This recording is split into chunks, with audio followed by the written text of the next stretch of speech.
Live from the Talking Joe studios, it's Talking Joe. Talking Joe weekly podcast. Talking Joe is there. Talking Joe thought we would last. Talking Joe is there. Find each other like a married couple. Our podcast on the air. Talking Joe is there. Talking Joe is the code name for a completely untrained special podcast force. Its purpose, to produce a regular comic review show while breaking and replacing a series of presenters from across the world. Talking Joe. Talking Joe is there. Talking Joe. We are on our soapbox. Nobody seems to care. Fighting for fandom wherever there's trouble. The podcast on the air. Talking Joe is there. Talking Joe. Talking Joe.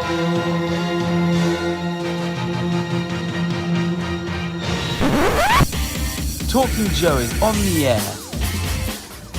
Hey, it's me, Mark, and welcome to Talking Joe, the best and longest running dedicated G.I. Joe comics podcast. If you're new to the show, you can find out all the details at the website, talkingjoe.co.uk. Today, we are continuing our look at the G.I. Joe Disavowed era, the Devil's Due run. And specifically, we are talking about G.I. Joe vs. Transformers, a 6-issue limited series from Devil's Due in 2003. Now, without further ado, let me introduce my co-hosts. First up, it's the world's leading Benjamin Franklin impressionist. It's a real American Autobot. It's Tim Finn. Hi, Mark. Hello, listeners. And assembling with the rest of us to join and form one giant Talking Joe-ticon, it's G.I. Prime. It's Jay Cordray. Podcast combiners unite. Let's do this. IDW has come up with sort of the canon onomatopoeia for the Transformers sound effect. IDW has been using it in Transformers comics for the last 5 or 10 years, and it's TSHE dash like that, and then those 4 letters repeated, and then dash and those 4 letters repeated. So when a Transformer in a comic actually transforms, there is a sound effect for it. Somebody gets Is it anything like mine? Wait a minute, what's that? Yes, you're all doing excellent versions of it. Thank you. So before we get too far into it, a discussion prompted from SJub7 from the last podcast where we pointed out that Lifeline had a weapon, and was that an error? Tim, you said that he's a toy, he has to have a weapon or no one will buy it. Then riddle me this, Mr. Tim. What about Mainframe, who did not come with a weapon? How did that happen? Nobody bought Mainframe. Yeah, I bet he was a bit of a peg warmer. That's I'm guessing. There we go. That's your answer, Stephen. What was funny Mainframe sucks! What was funny with the original line was you had some characters like Tunnel Rat, who's supposed to be in a confined space with a huge gun. I mean, his gun was like one of the biggest machine guns. In fact, I always used his gun, second gun, with my rock and roll version too, because I hated his guns. But I loved Tunnel Rats, but didn't think that it worked with somebody that was supposed to be in a confined space. Give the guy in a confined space the biggest line of the entire line. Yeah. What is this? A cement mixer? Take it in the tunnel and shut up. We're gonna talk about comics from Devil's Due. It's something you wondered if Talking Joe would ever do. I guess we'll explain it all to you. Gonna take some time to read the books we've never read. Oh. Crashing on to G.I. Joe vs. Transformers, which ran from June 2003 to January 2004. The story was by Josh Blaylock, the pencils Mike S. Miller, inks Armando Durthy and Corey Hampshire, Colors, Link Studio with Hi-Fi Color Design. Letters, Dreamer Design. Graphic Design, Mike Norton. And cover A's generally by Mike S. Miller. There's an added credit. The final 2 issues are written by Josh Blaylock with Dan Jolly. Thank you. Yes, indeed. I missed that one. It's very small on the inside cover of the issues. But please continue. Thank you. I mean, these final issues were sort of coming out at the same time as sort of Blaylock was wrapping up his run on the main book. So maybe, it's an era where he's trying to step back and, because he had also had the with Brandon Joa in his last couple of issues as well. So maybe the same dynamic occurring there. So let's have a look at the things that are on the front of these books, which are called something. Let's have a look at the covers in the gallery. Covers, that's right. So there are, across these 6 issues, almost 20 covers. I think issue 1, was it 8 that I said? So rather than going through each one in exhaustive detail as we normally would, I thought maybe we can talk about covers in general for these, maybe pick a favourite and discuss what makes a G.I. Joe versus Transformer cover work. G.I. J, what do you think? Well, let's start off with number 1. The first one, and I'm going to spend more time on these because I looked at these ones more than the other ones. But the number 1, the first cover with Snake Eyes and Optimus Prime. At first I looked at that and I thought that was kind of too dark, but then the more I zoomed in on it and kind of got to really look at the details, I was blown away by, and this is going to sound stupid, but especially like on my computer monitor, which is how I'm reading this, so I got a pretty big monitor. If you look at like the coloring and the lighting on Snake Eyes' foot, the one that's foremost coming towards us, that shoe and the sole of that shoe just is really, really nicely colored. I mean, I know it's kind of probably a stupid minor detail to get caught up on, but I thought it looked really cool. I think this one is by Miller, maybe, and I'd never, this is kind of one of the things I want to talk to you guys about is how big of a Transformers fan you are and what your exposure to the IP in general is. When I was a kid, I had a few Transformers. I had most of them probably from the first couple lines, but I only ever read the Marvel comic up to like issue 9. So I've never read any other comics, or I've seen a few here and there, and I've always been impressed with the way that some people draw the machinery and stuff. But I've just never been that big into the property after that. But I thought that first cover was real nice, Snake Eyes and Optimus Prime. The second one with Campbell, Cobra Commander, and Megatron is good. It's not great. I do love the riflings in Megatron's gun, and that's really once you get past that first cover, the second one, who is it, Soundwave, and then Destro in the background. I'm not really a big fan of how they draw Destro, and I'm not sure what I want different in that. But I've seen some people, I think Kurth maybe did that kind of effect with his head. And just not a huge fan of it. But and we can talk about it in a bit because it's the same artist, isn't it? But he's big into kind of playing with the reflective effects. The reflective surfaces, which honestly, I suppose that's the way you should do it. But I don't know. After the first couple, none of them really stick out. I mean, at that point, they just kind of become pinups, and especially as I don't think any of them really have a whole lot to do with the content of the story, do they? I mean, they're all just kind of let's throw some characters together. I guess number 3 is kind of goes along with the story. You got Optimus Prime freaking out and waking up, and all the Cobras are like, this is not good. Yeah, you got some showdown type of stuff. Yeah, overall the covers aren't terribly impressive. Who is the one? There's looking through the alternate ones, like with number 4, the one that's just got like the Constructicons on it, and they're huge. A lot of these shots like this, you're just really crammed in there, and it's hard to. Yeah, it's very sometimes very to busy. see what's going on. It's like watching a Michael Bay movie and trying to figure out whether it's Starscream or Megatron that's on the screen. Yeah, that's a Mark Brooks. Okay, cover. yeah, Brooks. He's good. I mean, he's gotten a lot better, but I mean, even then, A lot of work in the colours on that one. 2003 was pretty good. Yeah, I don't know. I don't have a whole lot of thoughts overall on the covers. What do you guys think? The one that I was going to talk about was issue 5, which is Storm Shadow over standing atop of a defeated Optimus Prime. He's standing on top of a severed head, essentially on the floor, and it's quite a cool image. It isn't reflective of what happens on the inside, but what is particularly interesting about that cover was that it was translated into a statue. So in 2007, there was a company called First Four Figures. It released this Optimus Prime versus Storm Shadow statue, 7.5 inches tall, limited to 250 pieces in the USA from Action Figure Express, and another 250 pieces in the UK at play.com. Came in 5 pieces, which were then assembled together to make the statue.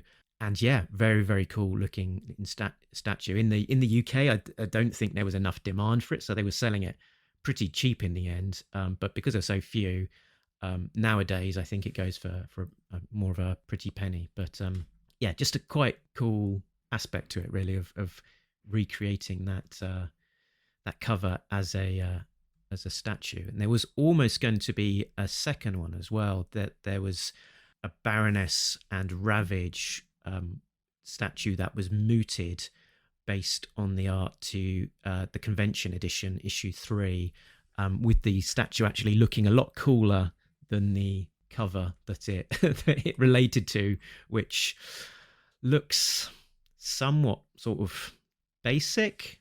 But the statue that was kind of revealed but never ultimately produced did look very cool. Although, yeah, it did ultimately see release in a slightly separate toy exclusive figure.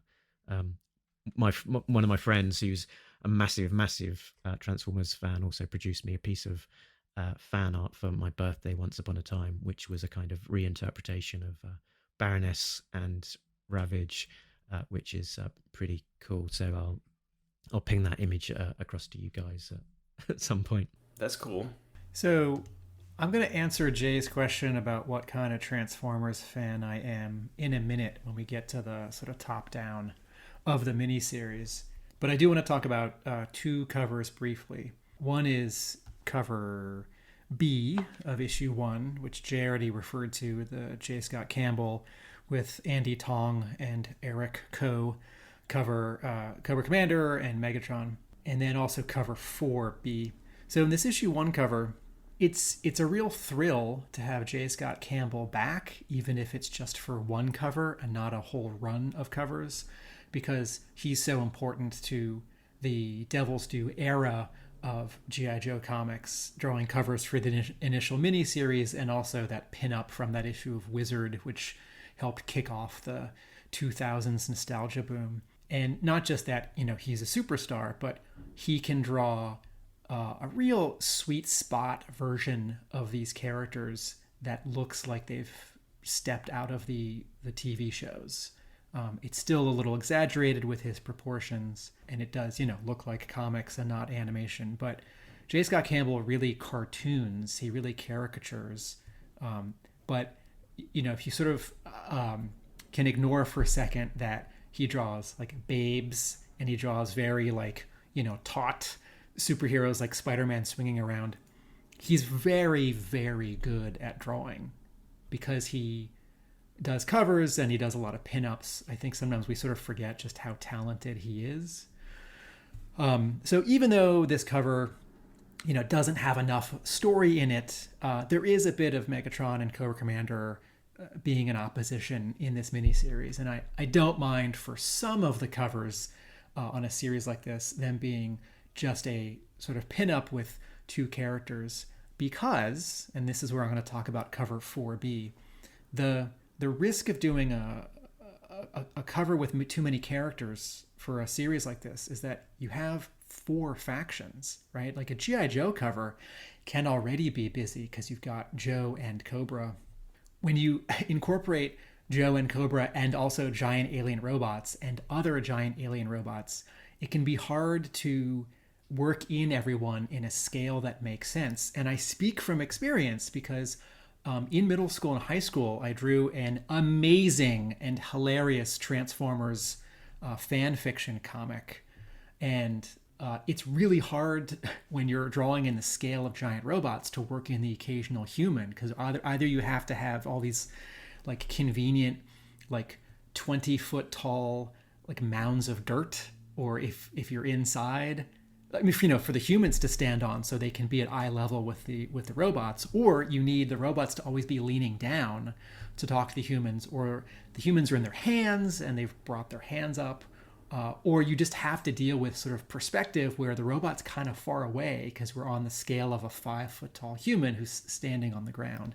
So Mark Brooks's cover for issue 3 is great because it's much more simple. There's a lot of breathing room in the background, and the colors are more flat, more like animation cell shading. The cover for 4B falls apart because in every little bit of negative space, Mark Brooks is cramming in one more Transformer. I showed this to my wife last night, and she didn't even see Snake Eyes until she'd been looking at it for a long time. And so I like the idea of a big battle between a bunch of Transformers and Joes and Cobras, but the inking isn't separating the close and far layers enough. The color isn't separating the close and far layers enough. There are too many characters and the coloring is way too aggressive. So when I look at this cover, either just the front cover or the front and back cover together, I just see a lot of like dark and light color, dark and light color, dark and light color. I just see a lot of very busy color. I definitely agree with that. And actually number three is one of my more favorite of the covers. It's definitely more subtle and helped by being a less crowded image. One of the other things that I notice about these covers is the selection of interesting artists. So particularly jumping out to me is Karari Andrews on issue 1, who this particular image is quite sort of exaggerated and cartoony, but he's one of these artists where when he produces something, say good or bad, it will always be interesting, and it's got quite a chameleon like ability to really pull his style in completely different and distinct directions, that to the extent often that you wouldn't realize it was the same artist, and sort of very experimental as well. Curry Andrews is someone who can draw in a multitude of styles, and if you like this sort of cartoony reduced style he's using here, he drew 2 really unusual issues of Ultimate X-Men in this style. I think it was 23-24 right in there, that just looked like it was a TV cartoon, and it didn't at all match the previous 2 years. It really didn't. And it was totally awesome. But he's drawn other series, like his Spider-Man Reign is completely different, and his upcoming Amazing Fantasy, I think, is gonna be completely different. Reign kind of had more of a Miller Varley look to it, didn't it? Yeah. He's someone who, you know what? Before we go down the road of an artist who did one cover for this series, I'm going to swing us back.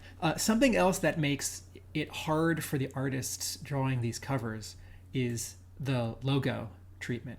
The logo takes up a lot of space. Yeah, it takes up a lot of space because you have to fit in 2, and the Transformers logo is really busy because it has a gradient. Now, I don't know if Hasbro said you have to use this, or if Devil's Due Press said we want to use this, but the G.I. Joe logo is legible in all these because it's never flat white, but it's got just the smallest white to light gray gradient. Imagine, everyone, if the Transformers logo was just a solid light color inside those thick black outlines. It would not be competing with all of the characters and details and color below it in most of these covers. And I go back to I've said this in many episodes before in terms of color and also sometimes in terms of art. Less is more. And just because this logo is like the original one and it's awesome, doesn't mean it's the best logo for these covers. Okay, shall we take this point to sort of talk generally about our, obviously we're all dyed-in-the-wool G.I. Joe fans, but should we talk about our kind of thoughts on or our experiences with Transformers specifically? Sure. Yeah, Jay, you had mentioned that you got not very far with the comic. Did you watch the cartoon? Did you buy the toys? I had most of the toys from the first couple years. Once the movie hit, I think I had Rodimus Prime, maybe, and then maybe one other one. I'm thinking possibly Cup. But that was it. I didn't have anything really beyond that. I don't know whether it was that the movie turned me off, because I don't think it really did. I still watch the cartoon. Like, I remember lots of episodes with the Sharkticons and the Quintessons or whatever they're called. And but I mean, I think it was kind of like with a lot of other things. If you look at my toy boxes now, there might be 6 or 8 He-Man figures or 10 or 20 Transformers or something, and then there's like 500 Joes. It just was a case that I was such a big fan of Joe that nothing else was going to eclipse that. And Joe is there's a lot of fantastical elements to it, but it still can be considered real world, much more than something like Transformers would. So I think that was what really cemented the Joe brand for me more, was just that it was more realistic. I like a lot of Transformers. I just never really, I think the last comic that I read was the one with Circuit Breaker in it, and I just was like, ugh, this is garbage, and never picked it up after that. Strong words on the end of the Wildman. I know. Furman Wildman run. Mark, what kind of Transformers fan are you? Probably the earliest experience of Transformers for me were the cartoons, which would be shown on TV, on the Wide Awake Club, on children's TV in the mornings, on the weekends, and I think during the holidays as well. And that was a fairly prime time TV viewing time for the morning TV. And that was pretty much the only opportunity you would have to see the cartoons. And the toys were coming out at the same time. And I got a handful of, just probably about 5 Transformers total. My best friend, as I mentioned, Shumit, he is a massive Transformers fan. And now he's my age, and he's an artist and very, very still influenced by the Transformers. He made a giant life-size sort of Laserbeak statue that fully articulated and all of these kinds of things. And sort of, because of my friendship with him, it was a big thing, because all he wanted to do was play with Transformers and talk about Transformers.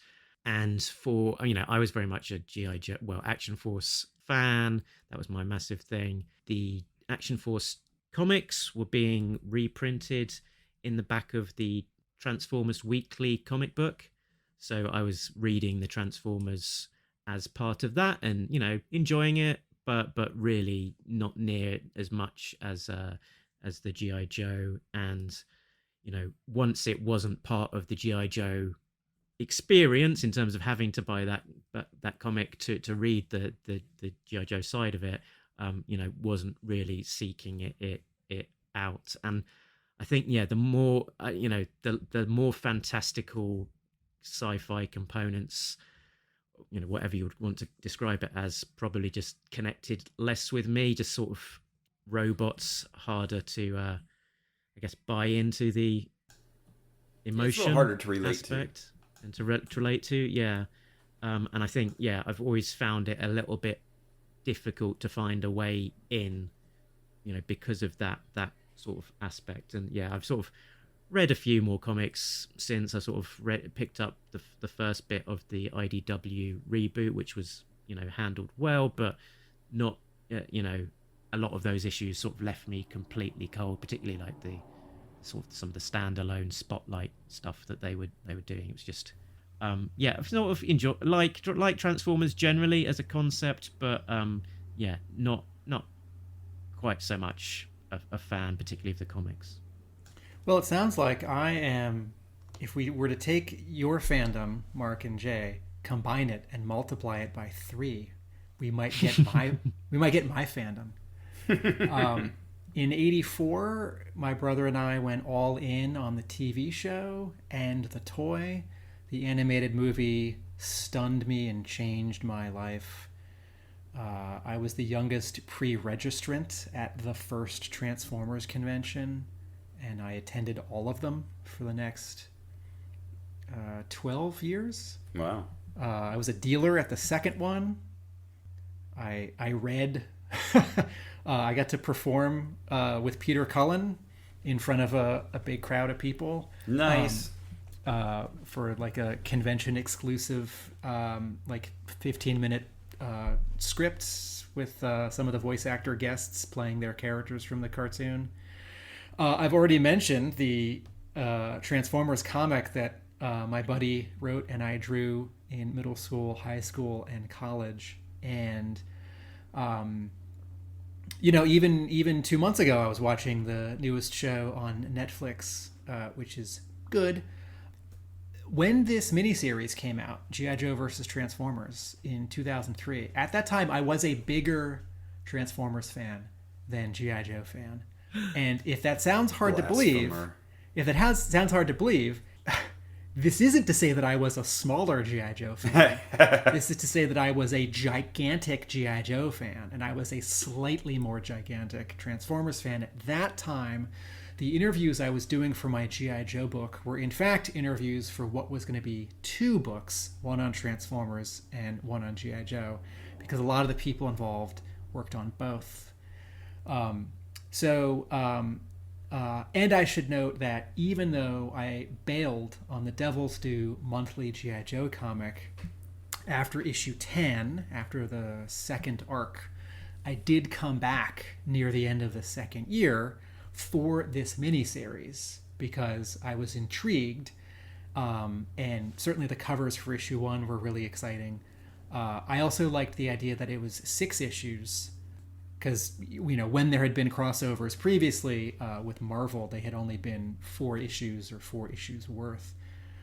So that's a good segue, and what I want to spend just a moment on, just for context for our so many listeners, is before Jay jumps into the plot, I think it's worth spending just a sentence on sort of how the 2 previous G.I. Joe and Transformers. I guess Mark can spend a moment on the third one, which is British. How the previous crossovers worked. So, in the toy lines were separate, the comics were separate, the TV shows were separate. Though there is one episode of the animated Transformers where sort of Cobra Commander shows up. In '86 or '87, the Marvel was publishing a lot of spin-offs for both of these brands. It was sort of the peak year for that. And there was a 4-issue G.I. Joe and the Transformers miniseries, which was written by the assistant editor from Transformers and drawn by Herb Trimpe, who'd worked on both of the comics already. And it's pretty stale. It doesn't really feel like G.I. Joe, and as fun and stale as the Transformers comics were early at Marvel, this series felt a lot like them. In 1992, the G.I. Joe comic was still chugging along, and Hasbro was about to bring back Transformers as Transformers Generation 2, which was mostly some previous toys in different colors and the old episodes with some tiny added distractions. And so the Transformers showed up in 4 issues of the monthly G.I. Joe comic written by Larry Hama to lead into the new monthly Transformers Generation 2 comic. And those appearances are weird because the editors changed, the artists changed, And though Hama brought some sort of like fun, grounded realism to these alien robots, it was also in the middle of like 3 ongoing G.I. Joe plot lines. And so it was good, but sort of odd. And then the Joes show up for like 3 pages a few months later in the monthly Transformers Generation 2 comic. Mark, can you spend a moment on the Action Force and Transformers UK stuff? Yeah, so this was Simon Furman written series, and I think Jeff Senior art. It originally saw print across 5 issues, 1 issue of the Transformers Weekly, and then in 4 Action Force weekly issues, and then saw a reprint in the back of Action Force Monthly / European Missions, and it was I guess probably a more English sensibility. There's some archaeologists who explore the sewers below London. They find a damaged Megatron, and then there is basically a big scrap involving the Action Force team, of course led by Flint, who's always big in these Marvel Action Force weekly stories, along with Blades and Grimlock and this giant robot Centurion chap, and they have a big old scrap.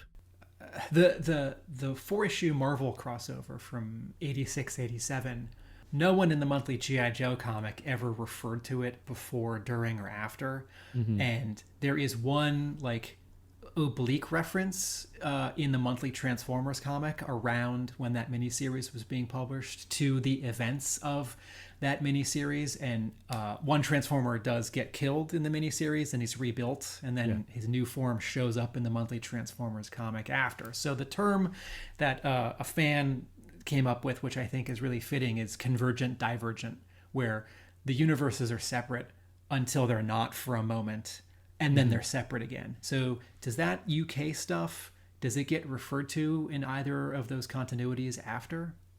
I doubt it, not to any important extent. You never know. There might have been an odd throwaway line here or there, but particularly maybe in this ongoing story about this Centurion character, perhaps. But as you say, sort of probably in that UK Transformers universe, some of the implications of the stories might have been ongoing, but in terms of referring back to Action Force and stuff, I don't think there was anything very significant. So yeah, as you say, sort of separate, except for this moment when they're not. Right. Also, sorry, for context, we should also point out that at the same time that Devil's Due through Image is having a bunch of success with its G.I. Joe comics, Dreamwave Productions is having a bunch of success with its Transformers comics, similarly symbolically launched from that nostalgia article in Wizard magazine. I mean, Josh Blaylock and the Devil's Due crew showed up to one of the BotCons, one of the Transformers conventions, because of this crossover and also the crossover audience. And so around the same time that this first G.I. Joe Transformers crossover is coming from Devil's Due, Dreamwave is publishing its first Transformers G.I. Joe crossover. So as I've said before, this was a good time to be a Joe fan. Jay, do you got a summary? Okay, plot breakdown. A group of soldiers, including Colonel Clayton Abernathy, Sergeant Lonzo Wilkinson, and the man known as Snake Eyes, have been called upon to provide security for a summit taking place in Washington, D.C., when the summit is attacked by unknown forces with incredible firepower. In the skies above, U.S. Air Forces give chase to the attackers, only to be stunned when one of the enemy fighter planes transforms into a giant robot. As the aerial robots decimate the military's planes, the enemy vehicles on the ground also transform into giant robots. During the battle, the soldier known as Snake Eyes is seriously wounded when one of the robots, Starscream, blows up a Wolverine tank Snake Eyes is standing upon. Before withdrawing from the battlefield, the unknown assailants blast one word into the pavement: Cobra.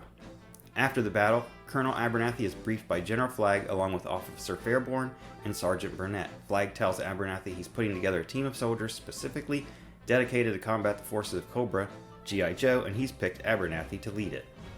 Later on Cobra Island, Cobra Commander is faced with two problems. First, he's running out of fuel to power the giant robots, and second, some of the robots are refusing to follow commands. As the Joe team welcomes a now bandaged up Snake Eyes into the fold, Colonel Abernathy attends another meeting with General Flagg, who tells him they know where Cobra is going to strike next. Elsewhere, two cars talk to each other. Back at Cobra Island, as Dr. Mindbender attempts to download information from one of the resistant robots, the robot begins downloading a virus into Cobra's system. Faced with losing their entire system or just one robot, Mindbender pulls the plug, stopping the download, or so he believes. General Flagg and Lady J introduce the Joes to a defector from Cobra named Mercer, who tells them that Cobra's giant robots are not man-made but are actually aliens from another galaxy. Based on Mercer's information, the Joes determine Cobra is planning to hijack a satellite capable of beaming directed solar energy to Earth via microwaves to power their transformers. Cobra attack the satellite research facility but are met with resistance from the G.I. Joe team. As two Stinger Jeeps prepare to crash into the building, they are sideswiped by a race car from out of nowhere. Another robot joins the fray, seeming to help the Joes. Cobra escapes, and the two new robots, Wheeljack and Bumblebee, help the Joes decipher a message from the leader of the resistance robots, Optimus Prime, providing coordinates to their whereabouts. On Cobra Island, the robots have woken up. Okay, that's issues 1 to 3. And then, Tim, you take it away with a really summarized version of 4 to 6. Jay's is really well written. Mine is just bullet points. Okay. Two generals we haven't met before show up to take over the mission. Wheeljack introduces the concept of Energon to the Joes. Megatron and Optimus Prime fight. The Joes invade Cobra Island, but the Autobots have already broken free of Cobra control and are fighting the Decepticons there. President George W. Bush launches nuclear missiles at Cobra Island, but Hawk knows that this will cause a reaction with the energon stored there and tear the planet in half. Our heroes stop the nukes. Cobra Commander gets away with Starscream. The Autobots head back to Cybertron. In an underground base in the American Southwest, scientists are revealed to be reverse engineering the captured Soundwave. Dun, dun, dun. To be continued in G.I. Joe vs. Transformers 2, I assume. And there are 4 of them. There. Devils.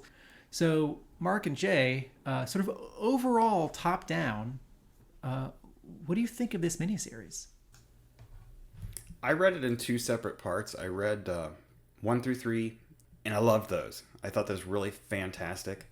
And then later I came back in and read 4 through 6, and they were good, but I didn't think they were as great as I liked the first 3. But there was just a lot of little things that I liked about the first 3 issues, and I especially really liked Miller's artwork in a lot of places. I think one of the big reasons why I never continued with the Marvel run is because I just never thought the artwork was that good. There was one issue in the first 10 issues that was like a Ratchet standalone issue, I think, that had really nice artwork. It was just him and Spike, I think was the character's name. But other than that, I never cared a lot for the artwork in the early issues. I really didn't like the artwork in G.I. Joe Transformers, the original one. And it wasn't until, like you said, Dreamwave started doing modern Transformers stories that I ever really thought anybody did a good job capturing the mechanicalness of Transformers. And there's some spots in this miniseries that I just think are fantastic. There's some artwork, some single images that are fantastic. I'm definitely going to point out when we kind of get to them. But yeah, I really, really enjoyed the artwork in a lot of spots. There's some spots that are rough, and it looks like there's some spots maybe with Lady J where he's used some Brandon Peterson artwork for reference, which is fine because Peterson's awesome.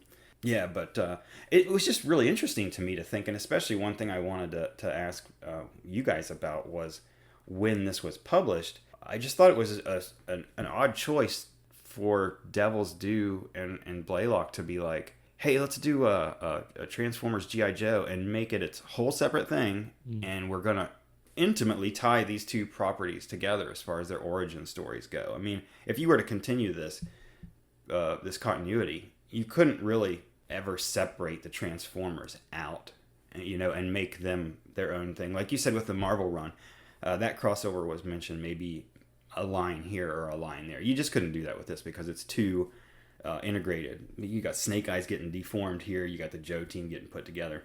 There's a lot of stuff that happens in this arc that provides the foundation for the two properties, which is an interesting way to go about it.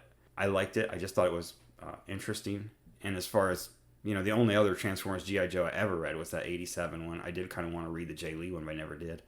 So this was an interesting second go-round for G.I. Joe for Transformers for me. I didn't read the later one in the Marvel run because I already stopped reading by then. Yeah. The original Marvel G.I. Joe versus Transformers is probably amongst the least favorite G.I. Joe comic. I found it really, really hard work to get through that. So I'm not coming from a place of massive nostalgia for pre-established high points. I think I've got a few really super high level thoughts. So one positive, Transformers as G.I. Joe vehicles is pretty cool as a concept. That's nice. I like that. It comes up with some cool, comes for some cool images and ideas. It's a separate continuity, standalone, and that's always a harder sell for feeling invested in the story. If it's a separate, standalone, limited continuity, does that mean it doesn't matter? The art's okay, no major objections per se, but it's not great, not necessarily a style I'm particularly enamored with. And for the most part, the colouring is bad, I would say, with some different colouring choices, styles, a bit more of an animated look to it. I think I would have enjoyed it a lot more. And the other real high level is that there is just a lot of cramming in of characters, which, again, talking about feeling invested in the continuity given its limited nature, means that you see less of characters and therefore less time to feel that kind of empathy with them. So I think just trying to cram in so much might be nice from a cool factor, but from a sort of story and feeling factor and feeling kind of a little bit more emotionally invested in the story, I think it detracts. Tim? So Blaylock writing an all-new continuity is a bold decision that works, because rather than worry about, sort of as a reader, rather than me worry about, okay, well, let's say this was in the then current Devil's Due publishing continuity, or in sort of a nebulous, like animated Marvel Devil's Due composite continuity, and getting distracted by sort of, who knows what, like, oh, is Snake Eyes with Scarlet, or is Scarlet kind of with Duke?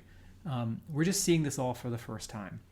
Pages 2 and 3 of issue 1, so this double page splash of Cobra Commander with several Cobra soldiers behind him finding the Ark, is one of the most dramatic images of G.I. Joe mythology that Devil's Due ever created.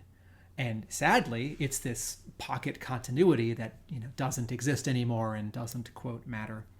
Mark's right. Having Transformers as Cobra vehicles is really fun and upsetting, right? Like the Autobots, and to a lesser extent the Decepticons, have been violated here because they've been taken over by Cobra. Mentally, they can't control themselves. They're just automatons in the Cobra army, right? The Autobots have to do bad things because they're now tools of the villain army. But also, their bodies have been rebuilt, right? So there's an element of violation and body horror here, which I'm reading into the story that is not really presented in the story, which is a missed opportunity.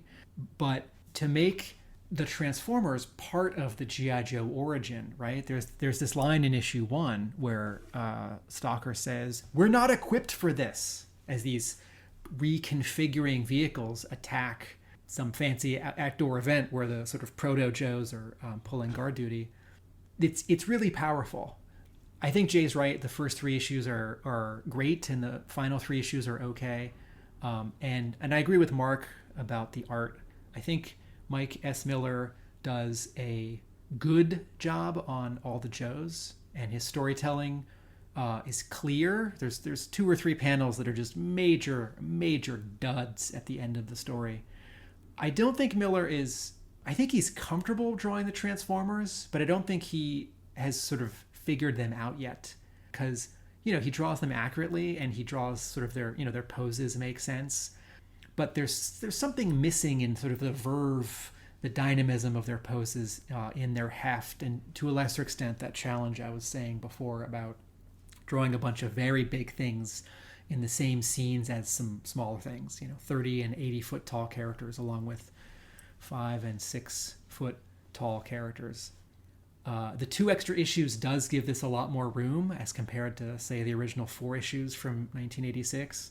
But I think what a story like this needs is to start on a smaller scale. I think it needs to, sort of in disguise, start as a solo book. I think it needs to be about 1 Joe and 1 Autobot, or 1 Cobra and 1 Decepticon for half an issue, and then open up to like more characters in one faction, and then issue 2, issue 3 open up to the larger conflict. And it's not until the Tom Scioli Transformers and G.I. Joe that's 12 issues, right? But that's a bonkers story, so that's not even a fair comparison. Mm-hmm. I don't think Hasbro or Devil's Due or Image in 2003 had any reasonable faith that this could carry 12 issues, but there's enough characters and there could be enough story that it actually needs more than 6 issues. Yeah, I agree with those points, particularly about starting small and then growing. They sort of start big and try and make it bigger. Yeah, which sort of just loses your kind of, I guess, entry point in and connecting with a particular character, or it's a bit like the movie where they're just throwing everything at it and moving super quick, and you just don't know where. There's no kind of resting points. As you were talking about issue 1, I was sort of started flicking through that, and one thing that is a detractor for me is the Snake Eyes origin. I like a part of it. I like the fact that they're playing with this joke that they're calling Snake Eyes a chatterbox, and he's not talking because it's part of a bet. That's quite a fun kind of story aspect. But the actual scene itself of him being shot at by, is it Starscream, and it hits the Wolverine tank, but it completely misses Snake Eyes. It goes in between his leg and sets fire to his hat.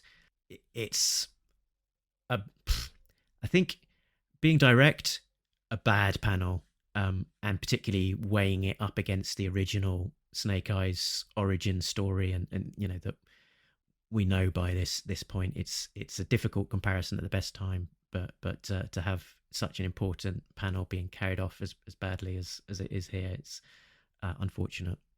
So he gets disfigured here, and then it's after this that he has surgery to become Asian? Is that... I don't think he's Asian in this book, is he? I don't know. We don't see him afterward. Jay is, for our listeners, Jay is saying this one day after advanced tickets for the Snake Eyes movie have gone on sale.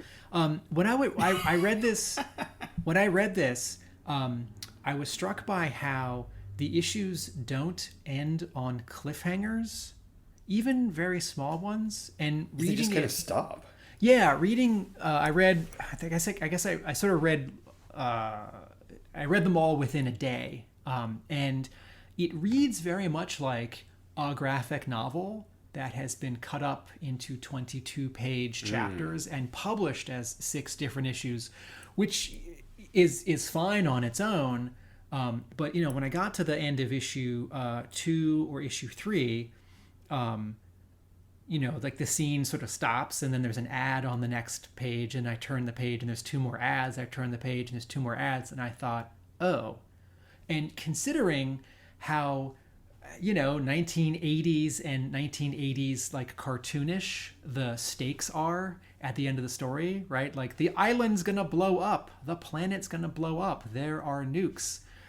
I think Blaylock does a disservice to the creating excitement and anxiety in the reader and buyer to like come back the next month and buy the next issue, in not having even like small little cliffhangers at the end of each issue. It could just be like one little blurb of dialogue, or I think it was issue 2 or issue 3 where it's like just have like add one panel where like some other character shows up, you know, and someone turns and they're like, oh no, it's you.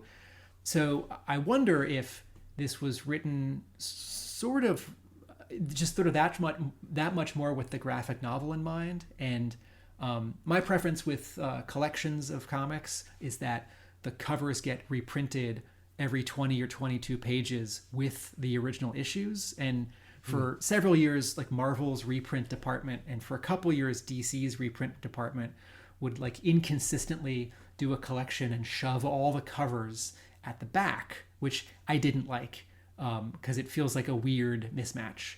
And I sort of wondered for the person reading this story in the paperback collection, I guess later there was a like hardcover of all 4 of the crossovers. I thought, well, in this case, it actually probably would read better if you read the whole story slammed together and then all the covers get lumped in the back, particularly since the covers are mostly just pinups, and that can sort of like lead you out of this world as you finish reading your book. But you know me, I like cliffhangers. That's how I read it. I mean, in the omnibus format, and as you say, sort of the delineation between issues not super clear, and all of the covers stuck at the back. Aha. Another sort of top-down comment I had here is, so Mike S. Miller, he did some design work, I believe, for Ultimate X-Men. I think he did some character design when that comic launched in 2000, and he did like a couple covers for Marvel at that time.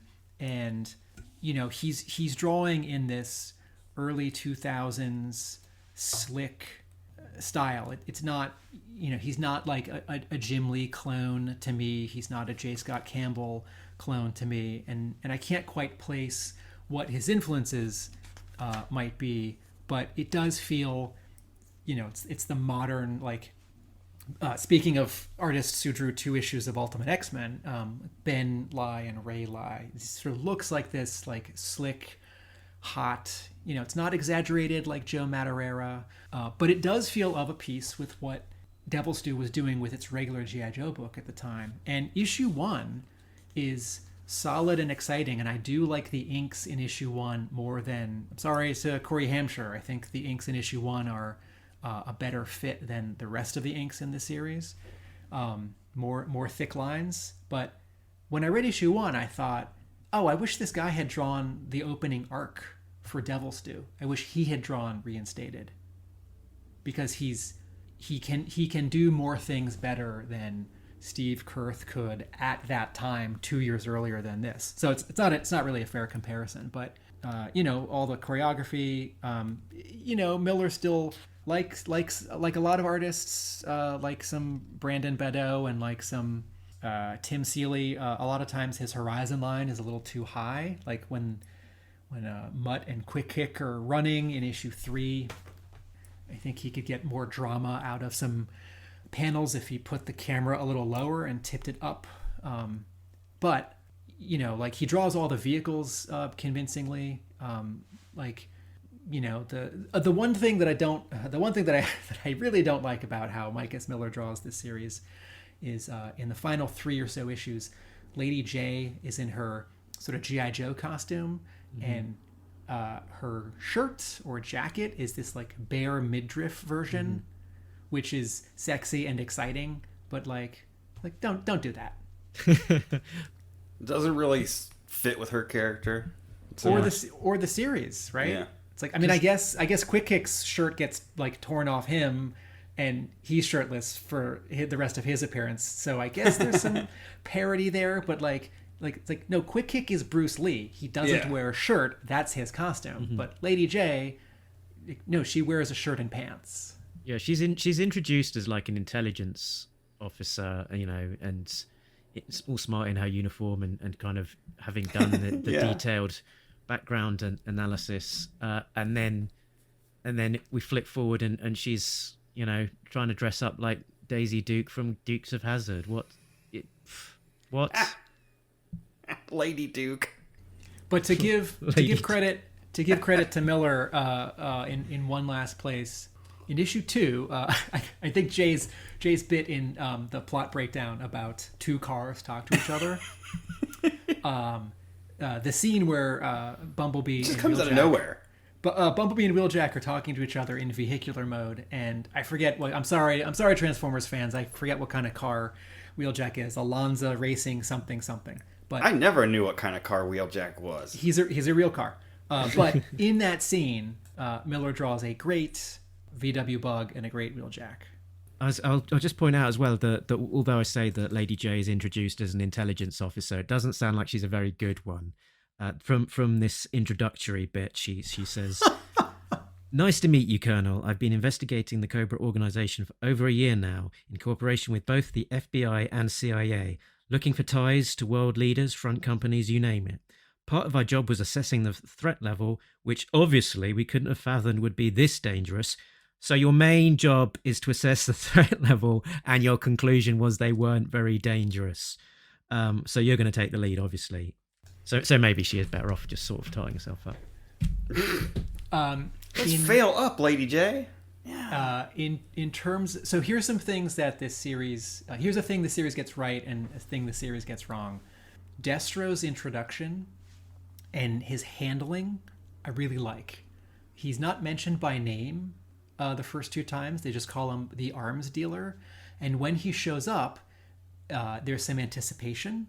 He has a different relationship. Like in the cartoon, he's just sort of a nebulous, like, second in command. But that's not what he does. Here, unfortunately, in the comic, Firefly and Zartan are just 2 more random Cobra guys. Yeah. They don't do anything different. One's not a saboteur. One's not a master of disguise. We get a little bit of Storm Shadow being that was Cobra. A missed opportunity. Right, which is why this really needs 4 more issues. But hey, quick question. Let me throw this in here. Do you think Zartan could change into a Transformer? It depends on if he's using hologram technology or costumes. It depends on what continuity this is leaning on. Like maybe one of those small ones, the tapes that come out of Soundwave. He could be one of those guys. When Destro does finally show up, how he's calm and collected, how he's impressed and inspecting the merchandise, these alien robots that have been taken over by Cobra. I think that's a great scene, and it works really well. A thing that I don't like about this series, it gets close. So the Autobots and Decepticons have been turned into Cobra vehicles, and so when the vehicles initially show up, we're just seeing like stingers and ferrets, stuns, hisses, rattlers, and a Night Raven.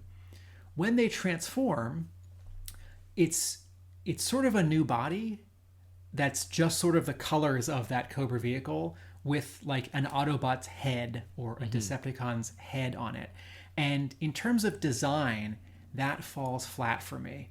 And I don't know if Miller did all the designs himself, or if a couple of the other artists at Devils do were like figuring stuff out before Miller started drawing issue number 1. But I think what this really needed was when, for example, one of the stingers transforms into, I guess it's Sideswipe. I need a little bit in that stinger.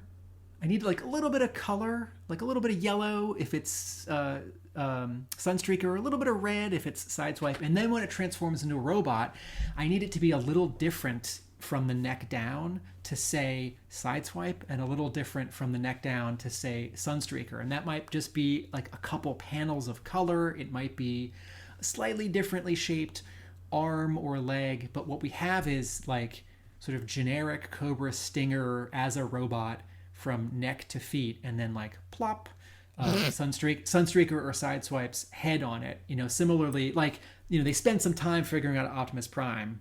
I guess he's a red hiss who transforms into Optimus Prime.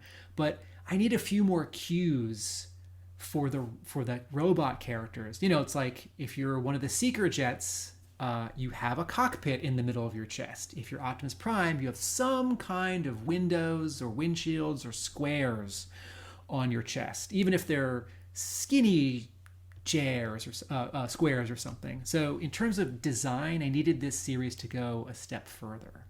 And I think going by the bonus material at the back of my book, it looks like probably Miller did do most of the design himself.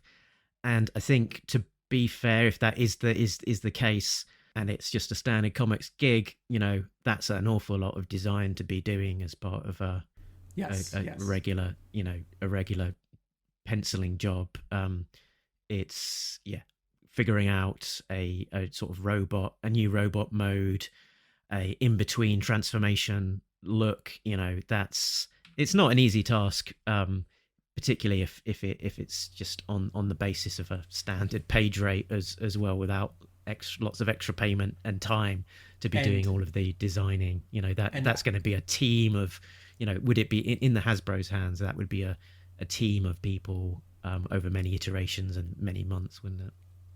And I don't think Miller had ever drawn Transformers comics, which is its own particular challenge. The guys at IDW, before that at Dreamwave, some of the Marvel guys, drawing Transformers, it's particularly hard. It's harder than drawing Conan or Daredevil or Black Panther. This guy hadn't done Transformers before? No. Wow. See, that's what I thought his strong suit was the machinery and stuff like that. Like, I'm looking through number 1, the big splash page where the hiss comes out of the truck. That's awesome. First of all, it's running people over. I'm like, yeah. But so that was really cool. But like look at the detail around the turret of the hiss tank and just little stuff like that. I thought that was awesome. Yeah. I don't think the Wolverine tank has ever looked better. The first panel where you got the planes are flying, and then I think it's Ace on the very last panel of page 14 or 15 is basically, what the hell is that? And then you turn the page and boom, there's your first full shot of a robot. I was like, holy cow. I mean, to me, I assumed that he'd been drawing Transformers before, because I was kind of like, well, obviously, he's a Transformers artist. He's really good at this. This is his strong suit. The people I thought were kind of weak at times. Yeah. But I thought that his machinery and stuff was really good. Like that shot you were talking about of the hisses coming out of the Arbco vans. Yeah. And, that looks cool for the most part, but the protesters kind of let it down. It's like... Yeah, everything's a little flat. Everything, and the perspective is a bit weird, and that girl down the front in the bottom left-hand corner of the page that looks like she's about to be run over, and stretching out. What is going on there? It's sort of weird. They got her in mid-yoga. Yeah. And... just sort of design the look and the feel of a protesting crowd just doesn't kind of ring true. Yeah, they're not dirty enough. Mm-hmm. There's one guy in dreads and stuff. He could be a protester. And beatniks. Miller. So in issue 6, the series. I'm jumping to the end. I don't know. In issue 6, Miller makes a couple choices which I don't think work. When on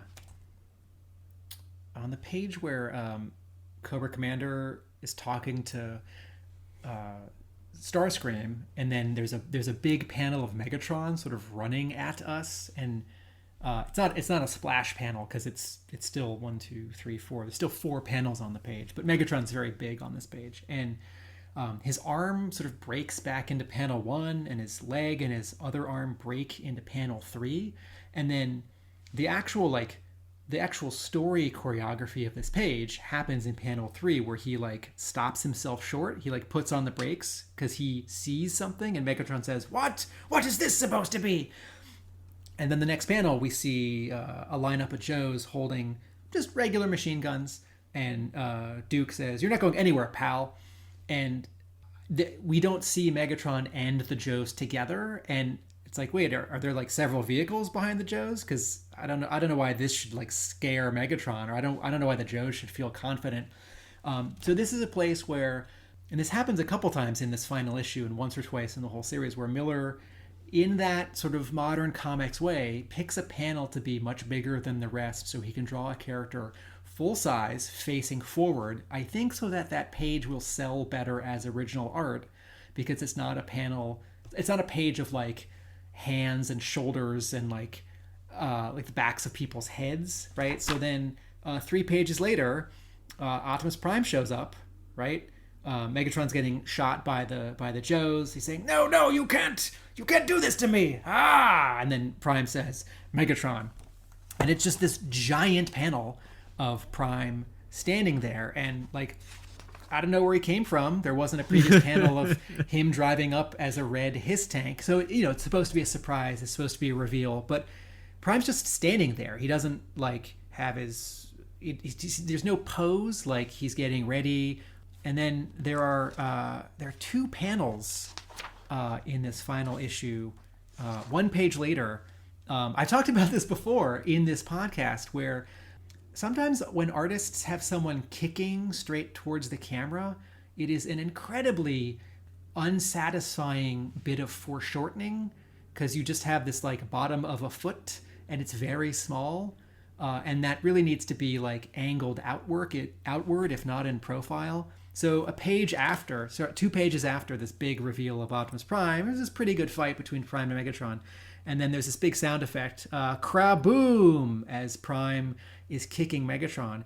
And it's just this like medium gray rectangle, which is the bottom of Prime's foot. It's like, what a terrible... I'm sorry, Mike S. Miller. It's not a good drawing. It's not like, there's no impact. There's no oomph to this like Prime kicking Megatron. It happens elsewhere in the issue where a page earlier where Megatron's about to step on Duke, and it's just cropped so oddly. Like, all I see is this gray rectangle of Megatron's foot, and I sort of can't tell what we're looking at. So I think Miller may have been a little rushed for the final issue, or the story is just sort of getting harder because a lot's getting crammed into the final couple of issues. I thought for sure that one panel that you were talking about where the Joes are all standing in front of Cobra Commander and they've all got their guns, that was the bottom of 1 page. I thought for sure we were going to turn the page and they were just going to be blasting Megatron like completely to pieces, like Bumblebee in the Marvel one. I thought that's kind of what we were going to have a throwback to that, and I didn't realize that this was not ending. So I was kind of like, this is it. They're going to blast Megatron, the end. And then, no, he gets away. Okay, here's something else that didn't quite work for me in terms of a story beat. Snake Eyes is fighting Starscream, and he shoves a grenade in Starscream's eye, and then Starscream like falls off a cliff. That page, sorry, I have it somewhere in my notes. Let's pretend it's issue 5. Yeah. That's cool. It's like, Snake Eyes can take down an entire Decepticon. That page lacks closure. And when I got to the final panel of that page, I was expecting to see the word boom, either as a sound effect from like off panel, like, Starscream fell out of view and that grenade goes off in his face and he's unconscious or he's dead, or we actually see it happen. But instead, he just sort of falls, and then you keep reading the next page, and it's like, wait, what happened to the grenade? And then in issue 6, Cobra Commander is fleeing the island, and he runs around a corner, and he sees sort of crashed into this, like the bottom of a waterfall, Starscream. And except for the weird linkage with that grenade that doesn't make sense, I like the idea that they need to strike a bargain with each other. Cobra Commander says, I need to get out of here. And Starscream says, well, I can't get this tiny grenade out of my eye because my fingers are too big. So I'll fly you out of here. I like that. But wait, did Snake Eyes put a dud grenade in Starscream's eye? If so, like, I feel like that should be a bigger deal. Like, wouldn't Starscream have like wouldn't Snake Eyes have turned around and like gone back down there and shoved another grenade in his eye? Or if the point of this is like it's perched so that if Starscream moves too much or blinks, I know he can't blink, then like the grenade goes off, then like that should be a scene where Snake Eyes is like walking away sort of all like proud, like, I sure showed that alien robot, and then Starscream's like, I can't move, otherwise the bomb will go off. And instead it's just this weird, like, I don't understand. It's like it's missing something. Yeah, he slashed his eye, put a grenade in there, and then did a ninja kick at him so that he fell off of the waterfall. And Starscream can't fly in his robot mode because, you know, that hasn't been established before. And so would just fall because that's what robots do, right? But yeah, I guess, is it a dud, or is it that, you know, the grenades, not the way it's been drawn here, a grenade would have that handle on it which would then ping off, and maybe that handle has been trapped by the eye. But yeah, that's sort of reading into it because it's not been drawn that way. You mentioned that Starscream can't fly in robot mode, which reminds me, although this is a new continuity, as the regular Devil's Due comic borrows from the TV continuity and the Marvel Comics continuity, this is very much the animated Transformers continuity, because Megatron has his special purple hand replacement weapon. Ironhide speaks with a scratchy Southern American accent, and if this is the animated continuity, then in fact the Decepticons could fly in robot mode. But I'm okay with them. I was being sarcastic, by the way, Tim. It maybe was not established that Starscream could fly in his robot mode, but yeah, Jay was talking earlier about the Rattler Transformer, whoever that is, had a nice big splashy page of them midair in robot mode. Okay, thank you. Yes. How do you guys feel about the nuclear threat of the story, the stakes, and the this idea that, like, the decision is taken out of Hawk's hands? I get it, but it's weird in terms of the way they handle it, right? That they just seem to kind of give up on the idea that there might be a way of stopping the nuclear attack, and they just have to get out there and fight and disobey orders anyway, rather than pointing out to anyone that it's going to be bad news. So they find out that the nuclear attack will set off these energon cubes and blow up half the Earth or whatever it is, but they don't seem to attempt to alert anybody who could make a decision to that peril. And in particular, I don't know, there's a scene with Flag, and I don't know if he's in the same room as the president or if he's eavesdropping. It's not clear from the storytelling. Initially, when I was reading it, I thought he was in the same room as the president. And, you know, if that is the case, why wouldn't he make an effort to intervene and say, look, maybe if you do that nuclear thing, it will blow up half the world because of this energon, so possibly not the best idea. That was the main detracting factor for me, is that they seem to give up very easily on the idea of being able to actually just not attack, just not drop the nuclear bomb. I almost feel like the whole we have to stop or they're going to nuke the site is kind of something that's done too often, in a lot of different things. But when I think about it, I mean, just sitting here thinking about it, while Mark's talking, I was like, well, what else would we do?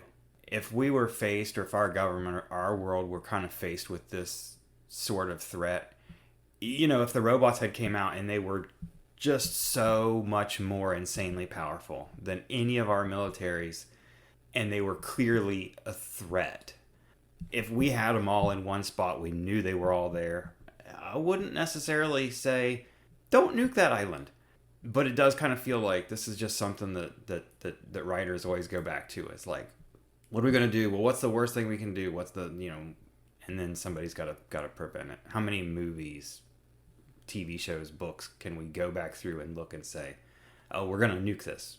Well, we have to get out before the nuke comes, or we have to stop this, or whatever. But, like I said, it's the greatest offensive threat that we have, and it would be used to stop what would be considered possibly a greater threat. I don't know. Are Transformers as a whole, as a collective, as a species, is that more dangerous to us from an uninformed standpoint, that we're willing to nuke something? Mm-hmm. I mean, I kind of feel like maybe we would, but also, like I said, story-wise, it seems like that's something that's overdone. I think part of my challenge with the nuclear threat is that Jay, what you just said, like, what would we actually do? I agree. I think even though it's overused in storytelling, I think the stakes might actually get this high, this fast. Yeah, it's like, what other option do you have? But in terms of this story, it's not earned.